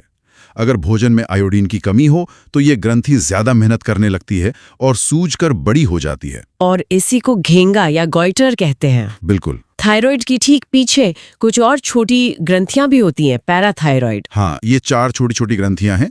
ये हमारे शरीर की कैल्शियम अकाउंटेंट हैं। Calcium accountant? हाँ, इनका एकमात्र काम खून में कैल्शियम के स्तर का हिसाब रखना है। अच्छा। कैल्शियम खून में ले आता है और जब ज्यादा हो जाता है तो दूसरा हार्मोन उसे वापस हड्डियों में जमा कर देता है। वाह, कितना सटीक सिस्टम है। बहुत ही सटीक। अब आते हैं छाती में स्थित थाइमस ग्रंथि पर। इसे प्रतिरक्षा तंत्र का राजा कहा जाता है। हाँ, पर इसके बारे में एक हैरान करने वाली बात है। वो क्या? ये कि ये ग्रंथि उम्र के साथ सिकुड़ती जाती है। क्या सिकुड़ जाती है? जी, ये हमारे शरीर की इम्यूनिटी की ट्रेनिंग एकेडमी है। बचपन और जवानी में ये हमारे टी सेल्स नाम के सैनिकों को ट्रेनिंग देती है कि दोस्त और दुश्मन में फर्क कैसे करना है। तो इसका मतलब जैसे जैसे हमारी उम्र बढ़ती है ये ट्रेनिंग एकेडमी छोटी होती जाती है। बिल्कुल। बुढ़ापे में ये सिकुड़कर बहुत छोटी रह जाती है और यही एक बड़ा कारण है कि वृद्ध लोगों की इम्यूनिटी कमजोर हो जाती है और वे ज्यादा बीमार पड़ते हैं। ये तो बहुत महत्वपूर्ण जानकारी है। चलिए अब पेट की ओर बढ़ते हैं। किडनी के ठीक ऊपर बैठी अधिवृक्क यानी एड्रीनल ग्लैंड। एड्रेनल ग्लैंड, इसे लड़ो या भागो वाली ग्रंथि कहते हैं। हाँ, ये हमारे शरीर का इमरजेंसी बटन है। Emergency button. कल्पना कीजिए आप सड़क पार कर रहे हैं और अचानक एक तेज रफ्तार गाड़ी सामने आ जाती है। जी। उस 1 सेकंड में आपके शरीर में जो कुछ भी होता है, दिल की धड़कन तेज हो जाती है, सांसें फूलने लगती हैं। सही, वो सब इस ग्रंथि की वजह से होता है। ये खतरे को देखते ही एड्रेनलिन नाम का हार्मोन खून में छोड़ देती है। अच्छा। ये हार्मोन शरीर को सुपरचार्ज कर देता है ताकि आप उस आपातकालीन स्थिति से लड़ सकें, फाइट, या भाग सके, फ्लाइट। इसीलिए इसे 3F ग्रंथि कहते हैं, फियर, फाइट, फ्लाइट। बिल्कुल। मुझे तो लगता है मेरी एड्रीनल ग्रंथि हर सुबह ट्रैफिक में ही अपना सारा कोटा पूरा कर लेती है। ये आज के समय की एक बड़ी समस्या है। अंत में अंतःस्रावी ग्रंथियों में आती हैं जनन ग्रंथियां या गोनाड्स। जी, जो पुरुषों और महिलाओं में अलग अलग होती हैं। पुरुषों में वृषण यानी टेस्टीज होते हैं जो टेस्टोस्टेरोन हार्मोन बनाते हैं। ये पुरुषों में दाढ़ी, मूंछ आने और आवाज के भारी होने के लिए जिम्मेदार है। हाँ। और महिलाओं में अंडाशय यानी ओवरीज होते हैं जो कई हार्मोन बनाते हैं। हाँ, मुख्य रूप से एस्ट्रोजन, प्रोजेस्टेरॉन और रिलैक्सिन। ये महिलाओं में यौन लक्षणों, मासिक चक्र और गर्भावस्था में मदद करते हैं। तो अब तक हमने प्लम्बर्स और सीक्रेट एजेंट नेटवर्क को समझ लिया। अब उस मल्टीटास्कर की बारी है जो दोनों है, मिश्रित ग्रंथि। और इसका सबसे बेहतरीन उदाहरण है अग्नाशय यानी पैंक्रियास। पैंक्रियास। ये एक ही समय में दोहरी भूमिका निभाता है। एक तरफ ये एक बहिस्रावी ग्रंथि के रूप में पाचन एंजाइम छोटी आंत में भेजता है भोजन को तोड़ने के लिए, सही, और दूसरी तरफ एक अंतःस्रावी ग्रंथि के रूप में। इसके अंदर बीटा कोशिकाएं होती हैं जो सीधे खून में इंसुलिन नाम का हार्मोन छोड़ती हैं। इंसुलिन, ये नाम तो बहुत सुना हुआ है, खासकर डायबिटीज के संबंध में। बिल्कुल। इसे ऐसे समझिए, इंसुलिन वो चाबी है जो हमारी शरीर की कोशिकाओं का ताला खोलती है ताकि खून में मौजूद शुगर यानी एनर्जी अंदर जा सके। अच्छा, तो डायबिटीज में क्या होता है? डायबिटीज में या तो ये चाबी बनती ही नहीं या फिर कोशिकाओं के तालों में जंग लग जाता है और वो चाबी से खुलते नहीं। तो इसका नतीजा क्या होता है? नतीजा ये कि सारी एनर्जी यानी शुगर खून में बाहरी तैरती रहती है जबकि शरीर की कोशिकाएं अंदर से भूखी मर रही होती हैं। बहुतायत के बीच भुखमरी। बिल्कुल यही होता है। अब अगला चैप्टर देखते हैं, मानव रोग। चलिए इस विषय की गहराई में उतरते हैं। सबसे पहले तो ये समझना जरूरी है कि हम स्वास्थ्य किसे कहते हैं। मतलब विश्व स्वास्थ्य संगठन WHO के अनुसार स्वास्थ्य क्या है? बिल्कुल, स्वास्थ्य का मतलब सिर्फ बीमारी का ना होना नहीं है। हाँ, स्वास्थ्य का मतलब है जब कोई व्यक्ति शारीरिक, मानसिक और सामाजिक तीनों ही स्तर पर पूरी तरह से ठीक हो। ये एक होलिस्टिक अप्रोच है। अच्छा, मतलब अगर कोई शरीर से फिट है लेकिन मानसिक रूप से परेशान है तो उसे स्वस्थ नहीं माना जाएगा। सही कहा। और जब इस संतुलन में गड़बड़ी होती है तभी रोग होते हैं। रोगों को समझने के लिए 2 शब्द जानना बहुत जरूरी है, रोगजनक यानी पैथोजन और रोगवाहक यानी वेक्टर। हाँ, और ये अंतर समझना बहुत जरूरी है। सुनने में एक जैसे लगते हैं पर हैं बहुत अलग। देखिए, रोगजनक वो असली गुनहगार है जो बीमारी पैदा करता है, जैसे कोई बैक्टीरिया या वायरस। ओके। और रोगवाहक वो है जो इस गुनहगार को हम तक पहुंचाता है। अच्छा, जैसे मलेरिया में? बिल्कुल। मलेरिया में बीमारी पैदा करने वाला असली अपराधी तो प्लाज्मोडियम नाम का प्रोटोजोआ है। तो प्लाज्मोडियम रोगजनक हुआ? हाँ, और उसे हमारे शरीर तक पहुंचाने का काम करती है मादा एनोफिलीज मच्छर, तो वो हो गई रोगवाहक। यह तो बहुत साफ हो गया। तो चलिए सबसे पहले असली गुनहगारों यानी बैक्टीरिया से होने वाली बीमारियों से शुरू करते हैं। ठीक है। वैसे बैक्टीरिया की खोज एंटोनी वॉन ल्यूवेनहॉक ने की थी। उन्हें जीवाणु विज्ञान का पिता भी कहते हैं। लेकिन जीवाणु नाम उन्हें एरेनबर्ग ने दिया था। सही। तो बैक्टीरिया से होने वाली बीमारियों में सबसे पहले देखते हैं टाइफाइड को। हाँ, टाइफाइड जिसे आंत्र ज्वर भी कहते हैं। इसका मतलब है आंत का बुखार, है ना? जी। इसका बैक्टीरिया सैल्मोनेला टाइफी दूषित पानी या खाने के जरिए हमारी आंतों पर हमला करता है। और इसके लिए एक खास टेस्ट भी होता है। हाँ, विडाल टेस्ट। ये नाम याद रखना जरूरी है। और हैजा यानी कॉलेरा? हाँ, वो भी तो आंतों पर ही असर डालता है। बिल्कुल। उसका बैक्टीरिया है विब्रियो कोलेरी। इसमें लगातार दस्त और उल्टी से शरीर में पानी की बहुत कमी हो जाती है। यानी ये दोनों बीमारियां हमें साफ सफाई की अहमियत सिखाती हैं। अब कुछ बीमारियां ऐसी हैं जो हमारे श्वसन तंत्र पर हमला करती हैं, जैसे निमोनिया। निमोनिया में डिप्लोकोकस न्यूमोनिये नाम का बैक्टीरिया सीधे हमारे फेफड़ों को मतलब लंग्स को निशाना बनाता है। अच्छा। फेफड़ों में पानी या मवाद भर जाता है, जिससे मरीज को तेज बुखार, ठंड और सांस लेने में तकलीफ होती है। और इसी से जुड़ा एक सवाल है, बचपन में एक टीका लगता है डीपीटी का, वो एक साथ 3 बीमारियों से बचाता है। ये कौन सी बीमारियां हैं? बहुत अच्छा सवाल है। डीपीटी में डी का मतलब है डिप्थीरिया।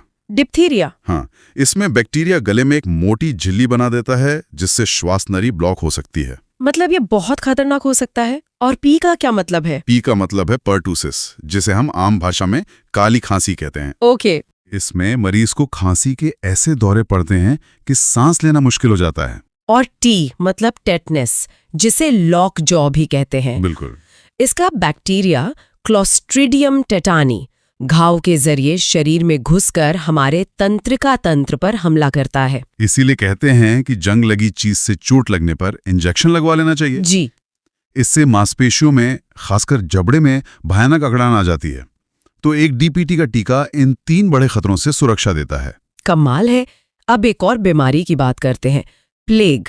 इसे ब्लैक डेथ भी कहा जाता था। हाँ, और इसका कारण था 14वीं सदी में इसने यूरोप की आधी आबादी खत्म कर दी थी। और ये फैलती थी चूहों से, है ना? इसका बैक्टीरिया यर्सीनिया पेस्टिस मुख्य रूप से चूहों में पाया जाता है। चूहों पर रहने वाले पिस्सू जब इंसानों को काटते हैं तो ये फैल जाता है। अच्छा। और ये शरीर में कहाँ हमला करता है? ये हमारे लसिका ग्रंथियों यानी लिम्फ नोड्स और फेफड़ों पर हमला करता है। ठीक है। अब 2 और बड़ी बीमारियां, कुष्ठ रोग और क्षय रोग यानी टीबी।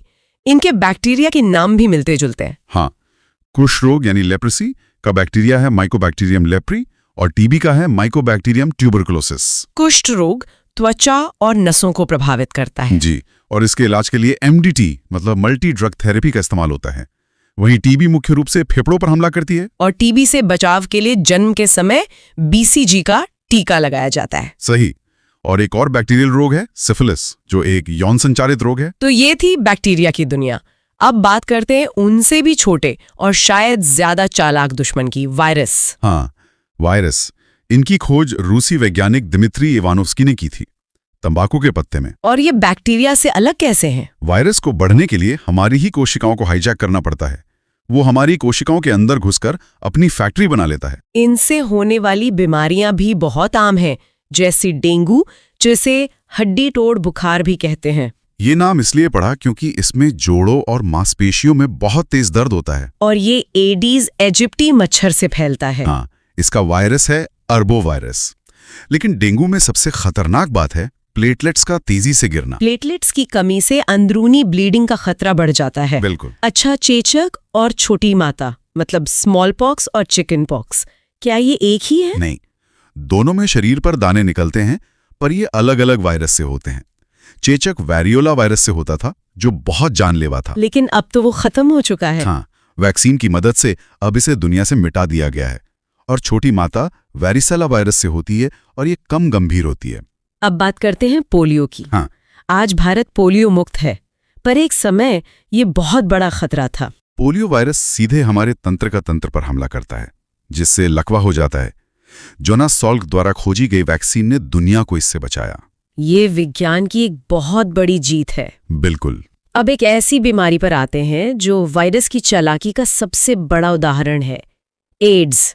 एड्स का वायरस HIV बहुत शातिर है।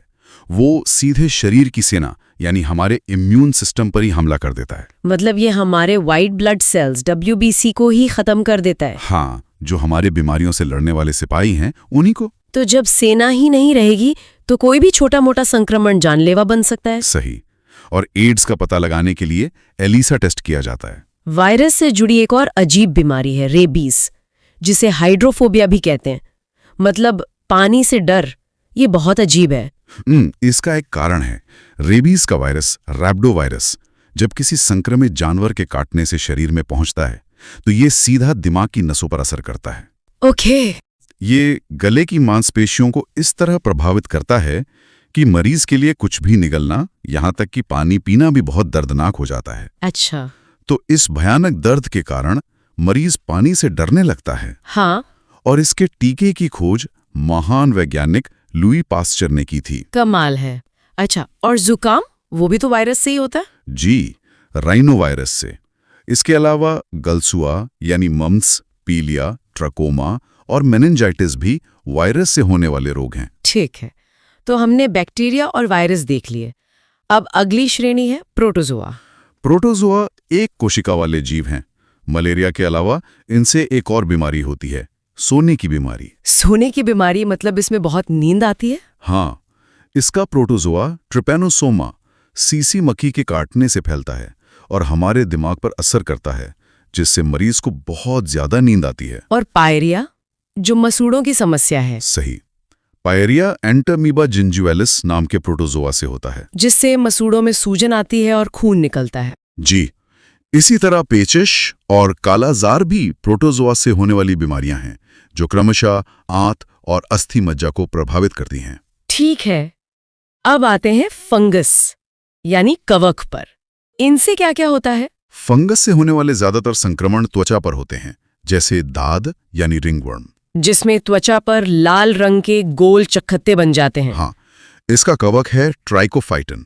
और एथलीट फुट, वो भी फंगस से होता है। ये नाम कैसे पड़ा? ये संक्रमण अक्सर उन एथलीट्स को होता है जिनके पैर जूतों में बंद रहने की वजह से नम रहते हैं। अच्छा। इसके अलावा दमा और गंजापन भी कुछ खास तरह के फंगस के कारण हो सकते हैं। तो ये वो बीमारियां थीं जो बाहरी जीवों से होती हैं, लेकिन कुछ बीमारियां तो हमें विरासत में मिलती हैं, मतलब आनुवंशिक रोग। हाँ, जेनेटिक डिजीज। ये हमारे DNA में हुई एक गलती की तरह हैं जो पीढ़ी दर पीढ़ी आगे बढ़ती है। इसका एक क्लासिक उदाहरण है हीमोफीलिया। हीमोफीलिया, जिसे शाही बीमारी भी कहते हैं। इसे शाही बीमारी इसलिए कहते हैं क्योंकि ये ब्रिटेन की महारानी विक्टोरिया के वंशजों में फैली थी। इसमें चोट लगने पर खून का थक्का आसानी से नहीं बनता। और एक और आम समस्या है वर्णांधता यानी कलर ब्लाइंडनेस। इसमें रोगी आमतौर पर लाल और हरे रंग में फर्क नहीं कर पाता। कुछ बीमारियां हमारे गुणसूत्रों यानी क्रोमोसोम्स की संख्या में गड़बड़ी से भी होती हैं, जैसे डाउन सिंड्रोम। बिल्कुल, एक स्वस्थ इंसान में 46 क्रोमोसोम होते हैं।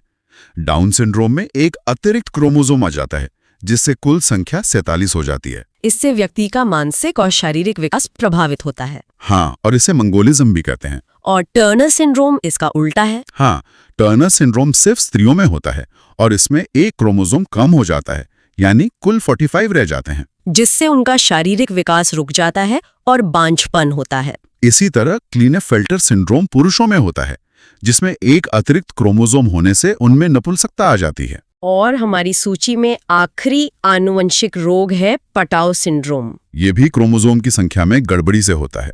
इसमें जन्म से ही बच्चे का ऊपरी होंठ कटा हुआ हो सकता है और तालू में दरार होती है।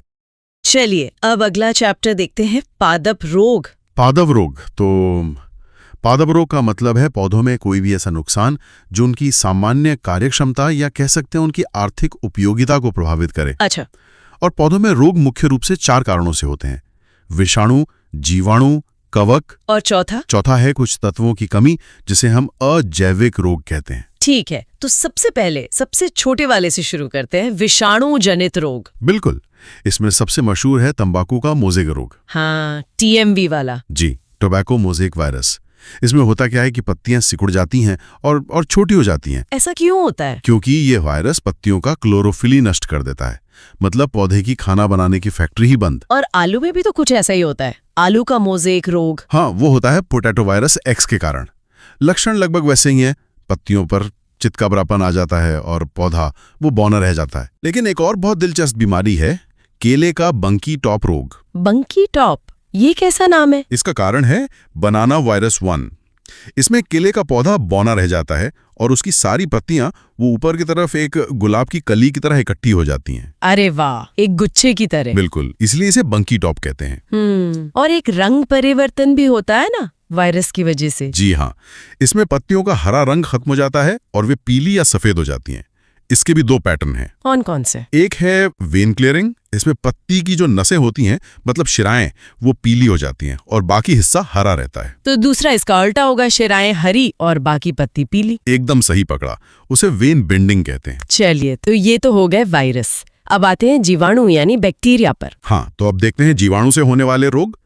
इसमें सबसे पहले है आलू का शैथिल्य रोग, जिसे रिंग रोग भी कहते हैं। जी, ये स्यूडोमोनास सोलेनेसियम जीवाणु से होता है। और इसे रिंग रोग क्यों कहते हैं? क्योंकि जब आप बीमार आलू को काटेंगे तो अंदर एक भूरे रंग का साफ साफ रिंग दिखाई देता है। अच्छा। अगला है कपास का ब्लैक आर्म रोग। नाम से तो लग रहा है कि इसमें कुछ काला पड़ जाता होगा। बिल्कुल, ये जांथोमोनास जीवाणु से होता है। इसमें पत्तियों पर पहले तो पानी जैसी छोटी छोटी संरचना बनती है जो बाद में भूरी हो जाती है और तनों पर काले धब्बे पड़ जाते हैं। और यही ज़ैंथोमोनास धान को भी नुकसान पहुंचाता है? हाँ, धान का अंगमारी रोग। इसका कारण ज़ैंथोमोनास ओराइजी जीवाणु है। इसमें पत्तियों पर पीले हरे धब्बे बनते हैं जो बाद में किनारों पर भूरे हो जाते हैं और पत्ती वो मुरझा जाती है। और नींबू में भी तो इसी का हमला होता है, साइट्रस कैंकर। हाँ, वो बहुत गंभीर रोग है। वो ज़ैंथोमोनास सिट्री के कारण होता है। मैंने देखा है इसमें फलों पर बहुत भद्दे दाग पड़ जाते हैं। सिर्फ फलों पर नहीं, इससे नींबू के फल, पत्तियां और यहाँ तक कि शाखाओं पर भी भूरे उभरे हुए दाग बन जाते हैं। ठीक है। और एक है गेहूं का टुंडू रोग। हाँ, ये कोरिमोबैक्टीरियम ट्रिटिकी जीवाणु से होता है। इसमें क्या होता है? इसमें पत्तियों का निचला भाग मुड़ जाता है, पर इसकी असली पहचान है गेहूं की बालियों से एक पीला चिपचिपा पदार्थ निकलता है। चिपचिपा पदार्थ? जी, और यही पदार्थ उन्हें नष्ट कर देता है, दाने बन ही नहीं पाते। तो पौधों में ज्यादातर बीमारियां तो शायद कवक यानी फंगस से होती है ना? बिल्कुल सही, सबसे बड़ा गिरोह इन्हीं का है। तो चलिए इनके कुछ कारनामे देखते हैं। आलू का वाट रोग। हाँ, ये सिंकाइट्रियम एंडोबायोटिकम नाम के कवक से होता है। वाट मतलब? मस्सा। अच्छा, तो इसमें आलू के ऊपर मस्से जैसी गांठें बन जाती हैं? बिल्कुल, काली मस्से जैसी गांठें। लेकिन आलू की इससे भी खतरनाक बीमारी है, उत्तर भावी अंगमारी, जिसे लेट ब्लाइट कहते हैं। हाँ, लेट ब्लाइट। ये फाइटोप्थोरा इन्फेस्टेंस कवक से होता है। पत्तियों पर पहले भूरे धब्बे बनते हैं जो बाद में बड़े होकर काले हो जाते हैं और पत्तियां ऐसा लगता है जैसे झुलस गई हों। बाजरे में भी एक बीमारी है, ग्रीन ईयर रोग। इससे डाउनी मिल्ड्यू भी कहते हैं शायद। जी, ये स्क्लेरोस्पोरा ग्लैमिनिकोला कवक के कारण होता है। इसमें बाजरे की बालियों में दानों की जगह हरे रेशे निकल आते हैं और फिर बाद में यही रेशे काले चूर्ण में बदल जाते हैं, फसल पूरी बर्बाद। और गन्ने का लाल सड़न रोग तो बहुत आम है। हाँ, ये कोलेटोट्राइकम फल्किटम कवक से होता है। इसमें गन्ने को चीरने पर लाल धारियां दिखती हैं। जी, और उससे शराब जैसी एक खास गंध भी आती है। एक मिनट, शराब जैसी गंध? मतलब ये फंगस अंदर फर्मेंटेशन कर रहा है? बिल्कुल, वो गन्ने के शुगर को सड़ा देता है। अच्छा, अब वो बीमारी जो परीक्षाओं में बहुत आती है, मूंगफली का टिक्का रोग। हाँ, ये सर्कोस्पोरा पर्सोनेटा कवक से होता है। टिक्का क्यों? क्योंकि इसमें मूंगफली की पत्तियों की दोनों सतहों पर गोल गोल धब्बे बन जाते हैं, बिल्कुल टीके जैसे। और गेहूं में रस्ट यानी किट्टू रोग। वो पक्सीन या ग्रिमिनस ट्रीटी कवक से होता है। बहुत बड़ा खतरा है ये। इसमें गेहूं की पत्तियों और तनों पर लोहे की जंग की तरह लाल भूरे धब्बे बन जाते हैं। अच्छा, और गेहूं का ढीला कंड, लूज स्मट? वो होता है अस्टेलागो न्यूडा ट्रीटी की कवक से। इसमें गेहूं की बालियां वो पूरी तरह काले पाउडर जैसे पदार्थ से भर जाती हैं। मतलब दानों की जगह सिर्फ काला पाउडर? हाँ, बिल्कुल राख जैसा। बाप रे, तो ये तो सब बाहरी दुश्मन हो गए। अब बात करते हैं अजैविक रोगों की, जो अंदर की कमी से होते हैं। बिल्कुल, पोषक तत्वों की कमी से, जैसे नींबू का डाइबैक रोग। ये कॉपर यानी तांबे की कमी से होता है। सही। और आंवले में आंतरिक निक्रोसिस। ये बोरॉन की कमी से। और आम में लिटिल लीफ रोग। ये होता है जस्ता यानी जिंक की कमी से। बिल्कुल।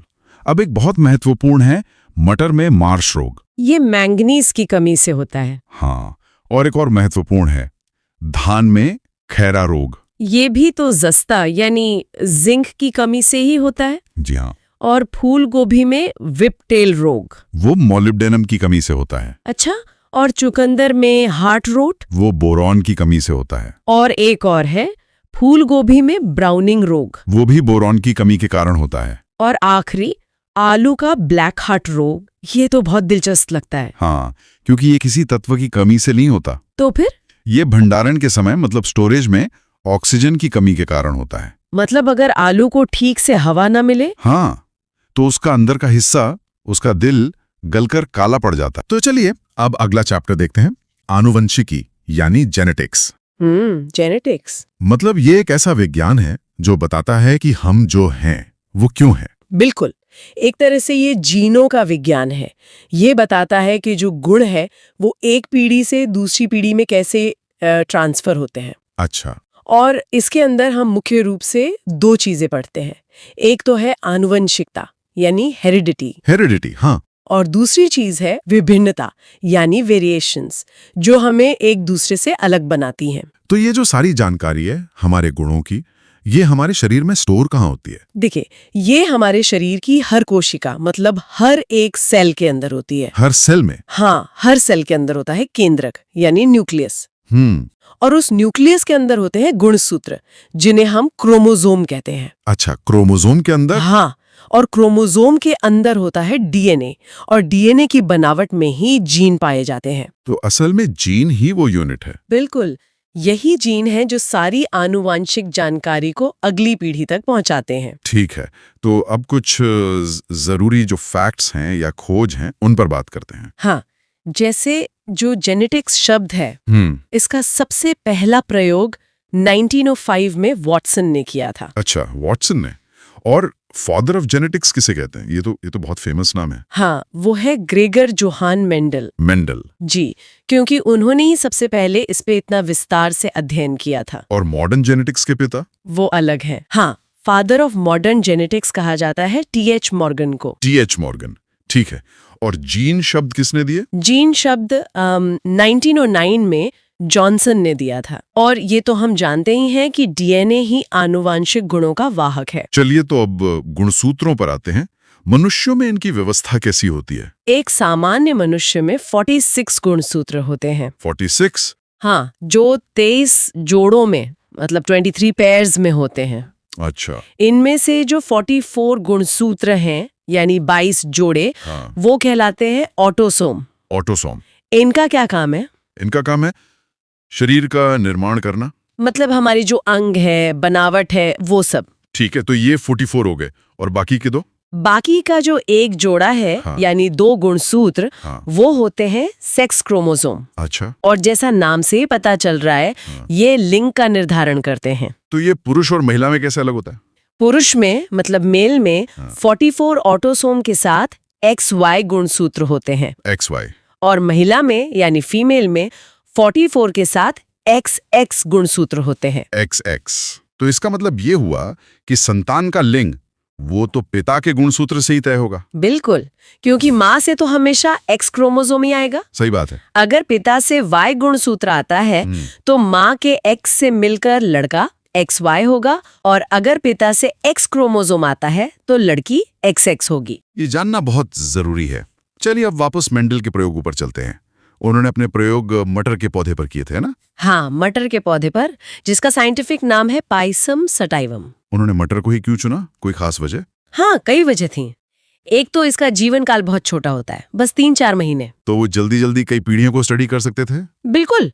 और दूसरा, मटर में कई गुण ऐसे थे जो बिल्कुल साफ दिखते थे, जैसे पौधा या तो लंबा होगा या बौना, बीज या तो गोल होगा या चपटा, बीज का कुछ नहीं। अच्छा, तो नतीजों को ट्रैक करना आसान था? हाँ। अब प्रयोग समझने से पहले 2 शब्द बहुत जरूरी हैं, जीनोटाइप और फिनोटाइप। जीनोटाइप और फिनोटाइप, हाँ। फिनोटाइप वो लक्षण है जो हमें बाहर से दिखते हैं, जैसे पौधे की लंबाई या फूल का रंग, जो फिजिकली दिखाई दे। हाँ।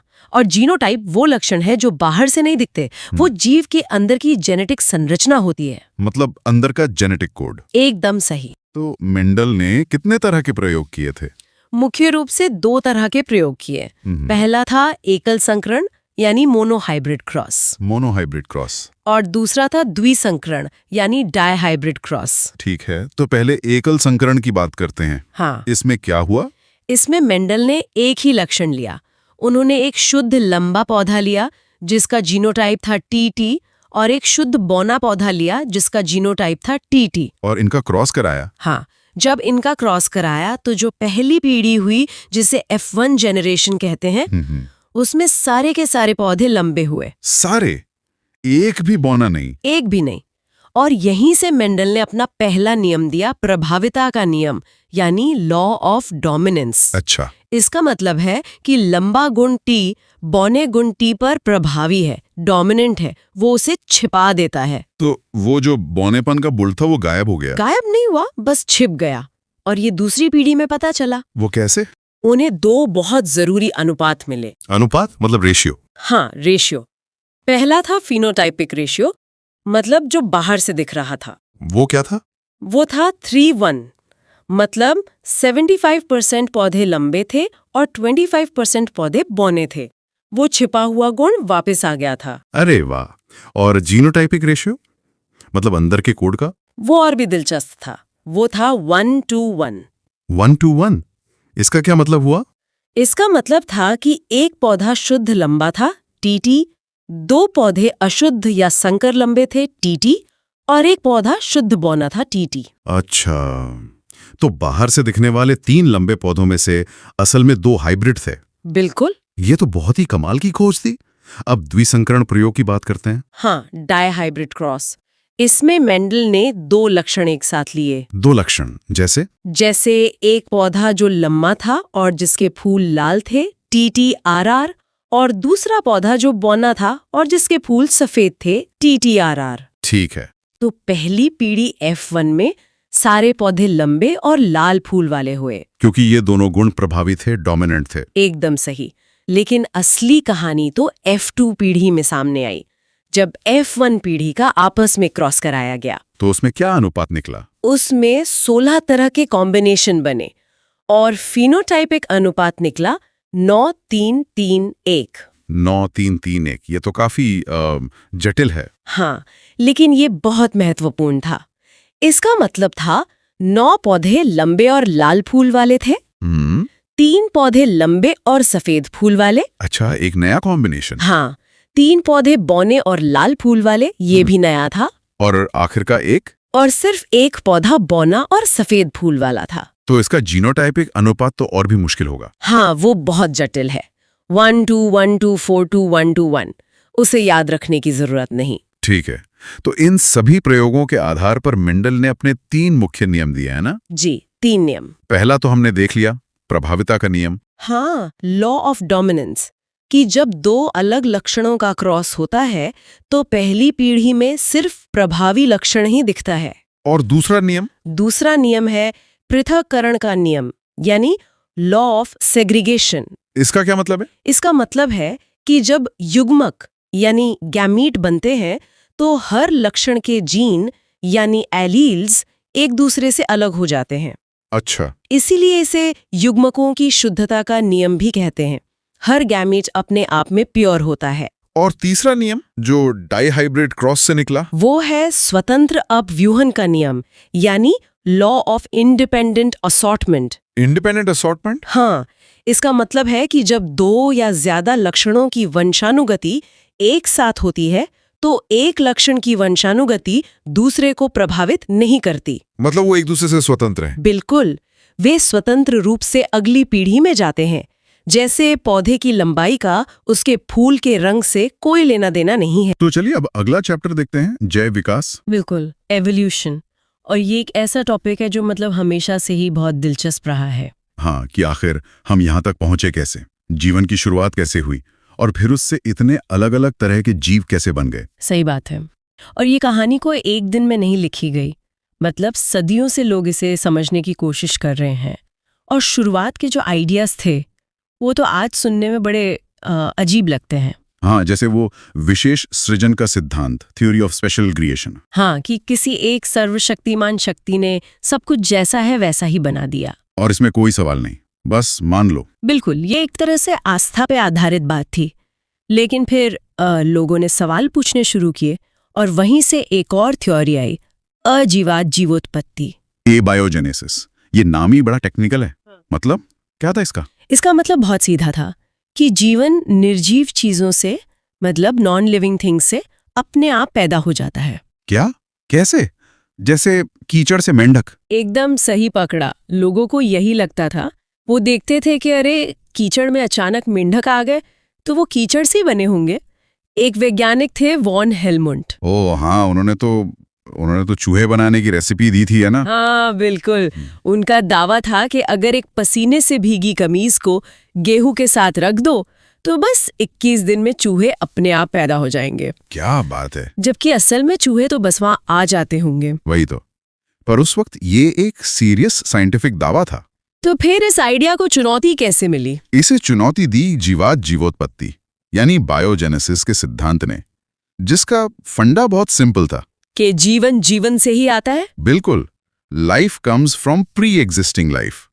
लेकिन सिर्फ कहना काफी नहीं था, इसे साबित करना था। और यहीं पर वो मशहूर एक्सपेरिमेंट आता है, लुई पास्चर का। हाँ, उनका शानदार स्वॉन नेक फ्लास्क एक्सपेरिमेंट। उन्होंने जो किया उसने इस बहस को हमेशा के लिए खत्म कर दिया। क्या था वो प्रयोग, थोड़ा बताइए। और उसे खूब उबाला ताकि सारे बैक्टीरिया मर जाएं। अब फ्लास्क की मुड़ी हुई गर्दन की वजह से हवा तो अंदर आ सकती थी, लेकिन हवा में जो धूल और बैक्टीरिया थे वो उस मोड़ में ही अटक जाते थे। अच्छा, तो घोल तक पहुंच ही नहीं पाते थे? नहीं पहुंच पाते थे। और नतीजा, वो घोल महीनों तक एकदम साफ रहा, कोई जीवन नहीं पनपा। और फिर उन्होंने वो गर्दन तोड़ दी होगी। एकदम सही। जैसे ही गर्दन तोड़ी, बैक्टीरिया सीधे घोल में गिरे और कुछ ही घंटों में बूम, पूरा घोल धुंधला हो गया। तो ये साबित हो गया कि जीवन हवा में मौजूद बैक्टीरिया से आया, घोल से अपने आप पैदा नहीं हुआ। बिल्कुल। पर इसने एक और बड़ा सवाल खड़ा कर दिया कि वो पहला जीवन कहाँ से आया? एग्जैक्टली। और इसका एक ज्यादा साइंटिफिक जवाब देने की कोशिश की रूस के एआई ओपेरिन ने अपनी किताब दी ओरिजिन ऑफ लाइफ में। हाँ, उन्होंने कहा कि जवाब किसी चमत्कार में नहीं, बल्कि पृथ्वी की शुरुआती केमिस्ट्री में है। मतलब जो उस समय गैसें थीं और जो माहौल था। बिल्कुल। उन्होंने कहा कि सोचो, अरबों साल पहले पृथ्वी पर ऑक्सीजन नहीं थी, मीथेन, अमोनिया जैसी गैसें थीं, बहुत ज्यादा गर्मी, बिजली कड़कना, यूवी किरणें। तो इन सब गैसों और एनर्जी के रिएक्शन से? हाँ, इन सब के फिजिकल केमिकल रिएक्शन से पहले पानी बना और फिर पानी में जीवन के सबसे पहले बिल्डिंग ब्लॉक्स बने और धीरे धीरे पहली कोशिका। ये ज्यादा लॉजिकल लगता है। अच्छा, तो एक कोशिका बन गई, लेकिन उससे जिराफ और हाथी और हम इंसान कैसे बने? यहीं पर लेमार्क आते हैं। हाँ, जीन बैप्टिस्ट डी लैमार्क, वो पहले थे जिन्होंने विकास की एक पूरी थ्योरी दी अपनी किताब फिलोसॉफिक जूलॉजी में। उनके 4 मुख्य बिंदु थे, है ना? पहला था नई आवश्यकताएं। सही। मतलब जब माहौल बदलता है तो जीवों को नई जरूरतें महसूस होती हैं, जैसे जिराफ को ऊंचे पेड़ों की पत्तियां खाने की जरूरत। ठीक है, जरूरत महसूस हुई। फिर दूसरा पॉइंट, अंगों का उपयोग और अनुपयोग। हाँ, कि जिन अंगों का ज्यादा इस्तेमाल करो वो विकसित हो जाएंगे और जिनका नहीं करोगे वो गायब हो जाएंगे। बिल्कुल। जैसे जिराफ ने गर्दन का इस्तेमाल किया तो वो लंबी हो गई और सांपों ने पैरों का नहीं किया तो वो गायब हो गए। उनका यही मानना था। पर उनका जो सबसे मुख्य और विवादास्पद पॉइंट था वो तीसरा था, उपार्जित लक्षणों की वंशागति। हाँ, कि जो गुण आप अपनी जिंदगी में हासिल करते हो वो सीधे आपके बच्चों में चला जाता है। और फिर चौथा पॉइंट था कि इन्हीं गुणों के इकट्ठा होने से नई जाति बन जाती है। बिल्कुल, पर इस तीसरे पॉइंट की बहुत आलोचना हुई। हाँ, क्योंकि ये तो सही नहीं लगता। मतलब अगर मैं जिम जाके बॉडी बना लूं तो मेरा बच्चा बॉडी बिल्डर पैदा नहीं होगा। बिल्कुल नहीं। और इसे गलत साबित किया वीजमैन ने। उन्होंने 21 पीढ़ियों तक चूहों की पूंछ काटी। 21 पीढ़ियों तक? हाँ, पर 22वीं पीढ़ी भी पूंछ के साथ ही पैदा हुई।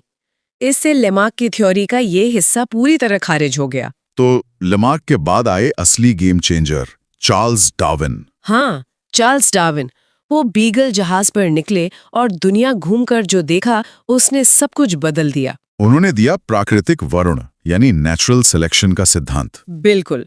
उनकी किताब ओरिजिन ऑफ स्पीशीज के जो पॉइंट्स हैं वो आज भी विकास को समझने का आधार हैं।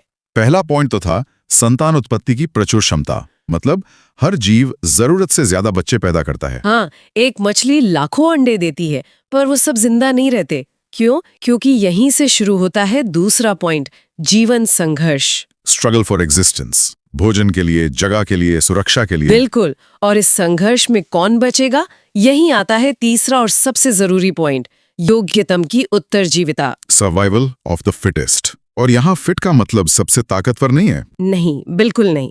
फिट का मतलब है जो अपने माहौल के सबसे अनुकूल हो, जो बेस्ट एडेप्टेड हो। लेकिन एक ही परिवार के बच्चों में से कोई ज्यादा फिट कैसे हो सकता है? वो तो एक जैसे ही होते हैं। यही डार्विन का चौथा पॉइंट आता है, विविधता यानी वेरिएशन। कोई भी दो जीव हूबहू एक जैसे नहीं होते, उनमें छोटे छोटे फर्क होते हैं। अच्छा, और इन फर्कों में से कुछ फायदेमंद हो सकते हैं? एकदम सही। और जिन जीवों में ये फायदेमंद फर्क होते हैं उनके बचने की और बच्चे पैदा करने की संभावना बढ़ जाती है। और फिर ये फायदेमंद गुण अगली पीढ़ी में चले जाते हैं। ये उनका पांचवा और छठा पॉइंट हुआ, अनुकूलन और नई जातियों की उत्पत्ति। हाँ, पीढ़ी दर पीढ़ी ये फायदेमंद बदलाव इकट्ठे होते जाते हैं और लाखों साल बाद एक नई प्रजाति बन जाती है। तो अगर जिराफ का उदाहरण लें तो डार्विन के हिसाब से जिराफ ने गर्दन खींची नहीं। डार्विन के हिसाब से जिराफों के झुंड में पहले से ही कुछ लंबी गर्दन वाले और कुछ छोटी गर्दन वाले थे। ये वेरिएशन था। ठीक है, जब खाना कम हुआ तो लंबी गर्दन वाले पत्तियां खा पाए और जिंदा रहे, छोटी गर्दन वाले खत्म हो गए। तो प्रकृति ने लंबी गर्दन को सिलेक्ट कर लिया। वाह, ये तो सोचने का बिल्कुल अलग तरीका है। पर डार्विन ये नहीं बता पाए थे कि ये वेरिएशन आता कहाँ से है। उनमें जेनेटिक्स की कमी थी। हाँ, वो उनकी थ्योरी का एक मिसिंग पीस था जिसे बाद में नव डार्विनवाद में जोड़ा गया, ह्यूगो डी व्रीज के उत्परिवर्तन सिद्धांत के साथ, म्यूटेशन थियरी। बिल्कुल। उत्परिवर्तन यानी डीएनए में अचानक होने वाला कोई बड़ा बदलाव, यही वेरिएशन का असली सोर्स है। इसका सबसे अच्छा उदाहरण तो शायद कोरोना वायरस के वेरिएंट्स हैं। एकदम सटीक उदाहरण है। अल्फा, डेल्टा, ओमिक्रॉन, ये सब क्या थे? ये वायरस के डीएनए में होने वाले म्यूटेशन ही तो थे। और जो म्यूटेशन वायरस को ज्यादा फैलने में मदद करता, वो वाला वेरिएंट फिट हो जाता और फैल जाता। बिल्कुल, ये नेचुरल सिलेक्शन का लाइव डेमो था जो हम सबने देखा। बहुत बढ़िया। अब इन सिद्धांतों के अलावा विकास के कुछ ठोस सबूत भी तो होंगे। हाँ, बिल्कुल है। और एक बहुत मजबूत सबूत मिलता है अंगों की संरचना से। इसमें दो तरह के अंग बहुत जरूरी हैं, समजात और समरूप। समजात अंग यानी होमोलोगस ऑर्गन्स। हाँ, ये वो अंग है जिनकी मूल संरचना मतलब बेसिक डिजाइन और उत्पत्ति एक जैसी होती है, लेकिन काम अलग अलग होते हैं। जैसे मनुष्य का हाथ और पक्षी का पंख। बिल्कुल, मनुष्य का हाथ, कुत्ते का अगला पैर, व्हेल का फ्लिपर और पक्षी का पंख। बाहर से देखो तो सब अलग हैं, काम भी अलग है। हाँ, कोई पकड़ने के लिए, कोई दौड़ने के लिए, कोई उड़ने के लिए। पर अंदर हड्डियों की बनावट देखो तो पैटर्न बिल्कुल एक जैसा है। एक ऊपरी हड्डी, फिर दो निचली हड्डियां, फिर कलाई और फिर उंगलियां। इसका मतलब ये हुआ कि इन सब का कोई एक साझा पूर्वज रहा होगा। एकदम सही। अब इसका ठीक उल्टा है समरूप अंग यानी एनालॉगस ऑर्गन्स। तो इनकी संरचना अलग होगी पर काम एक जैसा होगा। सही पकड़ा। सबसे क्लासिक उदाहरण है तितली का पंख और चिड़िया का पंख। दोनों उड़ने के काम आते हैं। हाँ, काम एक है पर बनावट में जमीन आसमान का फर्क है। चिड़िया के पंख में हड्डियां और पर है, तितली का पंख बस एक झिल्ली है। तो इसका मतलब यह है कि इन दोनों ने उड़ने की क्षमता अलग अलग विकसित की है। इनका कोई पंखों वाला साझा पूर्वज नहीं था। बिल्कुल। पक्षी और कीट के पंख समरूप अंग का उदाहरण है। इनका कार्य समान है लेकिन रचना भिन्न होती है। और डार्विन ने बीगल नामक जहाज पर प्रकृतिविद का कार्य किया था। तो चलिए अब अगला चैप्टर देखते हैं, पारिस्थितिकी और आहार श्रृंखला। सबसे पहले बात करते हैं पारिस्थितिकी की, मतलब इकोलॉजी। ये असल में किसी भी जीव और उसके आसपास के माहौल, उसके वातावरण के बीच के जो आपसी संबंध है, उनकी स्टडी है। बिल्कुल। और ये शब्द भी बड़ा दिलचस्प है। ये ग्रीक भाषा के 2 शब्दों से मिलकर बना है। हाँ, ओइकोस और लोगोस। जी। ओइकोस का मतलब है रहने की जगह, घर, और लोगोस का मतलब है अध्ययन। तो सीधे सीधे कहें तो रहने की जगह का अध्ययन। अच्छा, पर इसमें एक कन्फ्यूजन हमेशा रहता है, खासकर एग्जाम्स में, कि शब्द का इस्तेमाल सबसे पहले रिटर ने किया था, लेकिन फादर ऑफ इकोलॉजी अर्नेस्ट हैकल को कहा जाता है। ऐसा क्यों? हाँ, ये बहुत अच्छा सवाल है। देखिए, रिटर ने शब्द तो दे दिया, पर वो इसे ठीक से समझा नहीं पाए। एक होता ना कि आपने एक आइडिया दे दिया, बस एक शब्द उछाल दिया। हाँ, लेकिन अर्नेस्ट हैकल वो थे जिन्होंने इसकी पूरी विस्तृत जानकारी दी, इसे एक साइंटिफिक रूप दिया। इसलिए जब भी परीक्षाओं में ये सवाल आता है तो अर्नेस्ट हैकल ही सही जवाब माना जाता है। समझ गई। तो मतलब कॉन्सेप्ट को असल में स्थापित उन्होंने ही किया। बिल्कुल। ठीक है। तो इकोलॉजी के बाद एक और शब्द आता है पारिस्थितिकी तंत्र, यानी इकोसिस्टम। अब ये दोनों अलग कैसे हैं? इसे ऐसे समझ सकते हैं कि अगर इकोलॉजी एक पूरी बिल्डिंग है तो इकोसिस्टम उसके अंदर का एक ऑफिस या एक फ्लैट है। अच्छा। इकोसिस्टम एक खास क्षेत्र के सभी जीवधारियों और उनके अजैव पर्यावरण, मतलब नॉन लिविंग चीजों के बीच की पूरी एक यूनिट है। तो इकोसिस्टम इकोलॉजी की ही एक इकाई है। और इकोसिस्टम शब्द का सबसे पहले इस्तेमाल एजी टांसले ने किया था। ये भी एक एग्जाम के लिहाज से जरूरी फैक्ट है। जी है, ये नाम भी बहुत महत्वपूर्ण है। तो अब इकोसिस्टम के घटकों को, मतलब इसके पार्ट्स को देखते हैं। इन्हें मुख्य तौर पर 2 भागों में बांटा गया है ना, अजैविक घटक और जैविक घटक। हाँ, अबायोटिक और बायोटिक कंपोनेंट्स। अजैविक घटक वो हैं जिनमें जीवन नहीं होता, जैसे हवा, पानी, मिट्टी, तापमान। और इन्हें भी आगे 3 हिस्सों में बांटा जा सकता है। जी। कार्बनिक, जैसे प्रोटीन, वसा। फिर अकार्बनिक, जैसे ऑक्सीजन, नाइट्रोजन। और फिर जलवायु, जिसमें प्रकाश, वर्षा, ये सब आ जाता है। ठीक है। और फिर आते हैं जैविक घटक, यानी वो जिनमें जीवन है, जो सजीव हैं। और मुझे लगता है यहीं से हमारी आहार श्रृंखला की असली कहानी शुरू होती है। बिल्कुल। जैविक घटकों को हम 3 मेन कैटेगरीज में बांटते हैं। उत्पादक, उपभोक्ता और अपघटक। प्रोड्यूसर्स, कंज्यूमर्स और डिकम्पोजर्स। जी। तो सबसे पहले हैं उत्पादक, यानी प्रोड्यूसर्स। ये वो हैं जो अपना भोजन खुद बनाते हैं। हाँ, जैसे हरे पेड़ पौधे और शैवाल, जिन्हें हम एल्गी भी कहते हैं। इन्हें स्वपोषी भी कहा जाता है, ऑटोट्रॉफ्स, क्योंकि ये फोटोसिंथेसिस यानी प्रकाश संश्लेषण से अपना पोषण करते हैं। सही। इसके बाद आते हैं उपभोक्ता, मतलब कंज्यूमर्स। ये अपने भोजन के लिए दूसरों पर निर्भर रहते हैं, इसलिए इन्हें परपोषी, हेटरोट्रॉफ्स कहते हैं। और उपभोक्ताओं को भी हम आगे श्रेणियों में बांटते हैं। हाँ, 3 मुख्य श्रेणियों में। पहली श्रेणी है प्राथमिक उपभोक्ता, प्राइमरी कंज्यूमर्स। ये सीधे उत्पादकों को खाते हैं, मतलब ये शाकाहारी होते हैं। जैसे टिड्डा हो गया, खरगोश, हिरन, बकरी, ये सब सीधे घास या पौधे खाते हैं। ठीक है।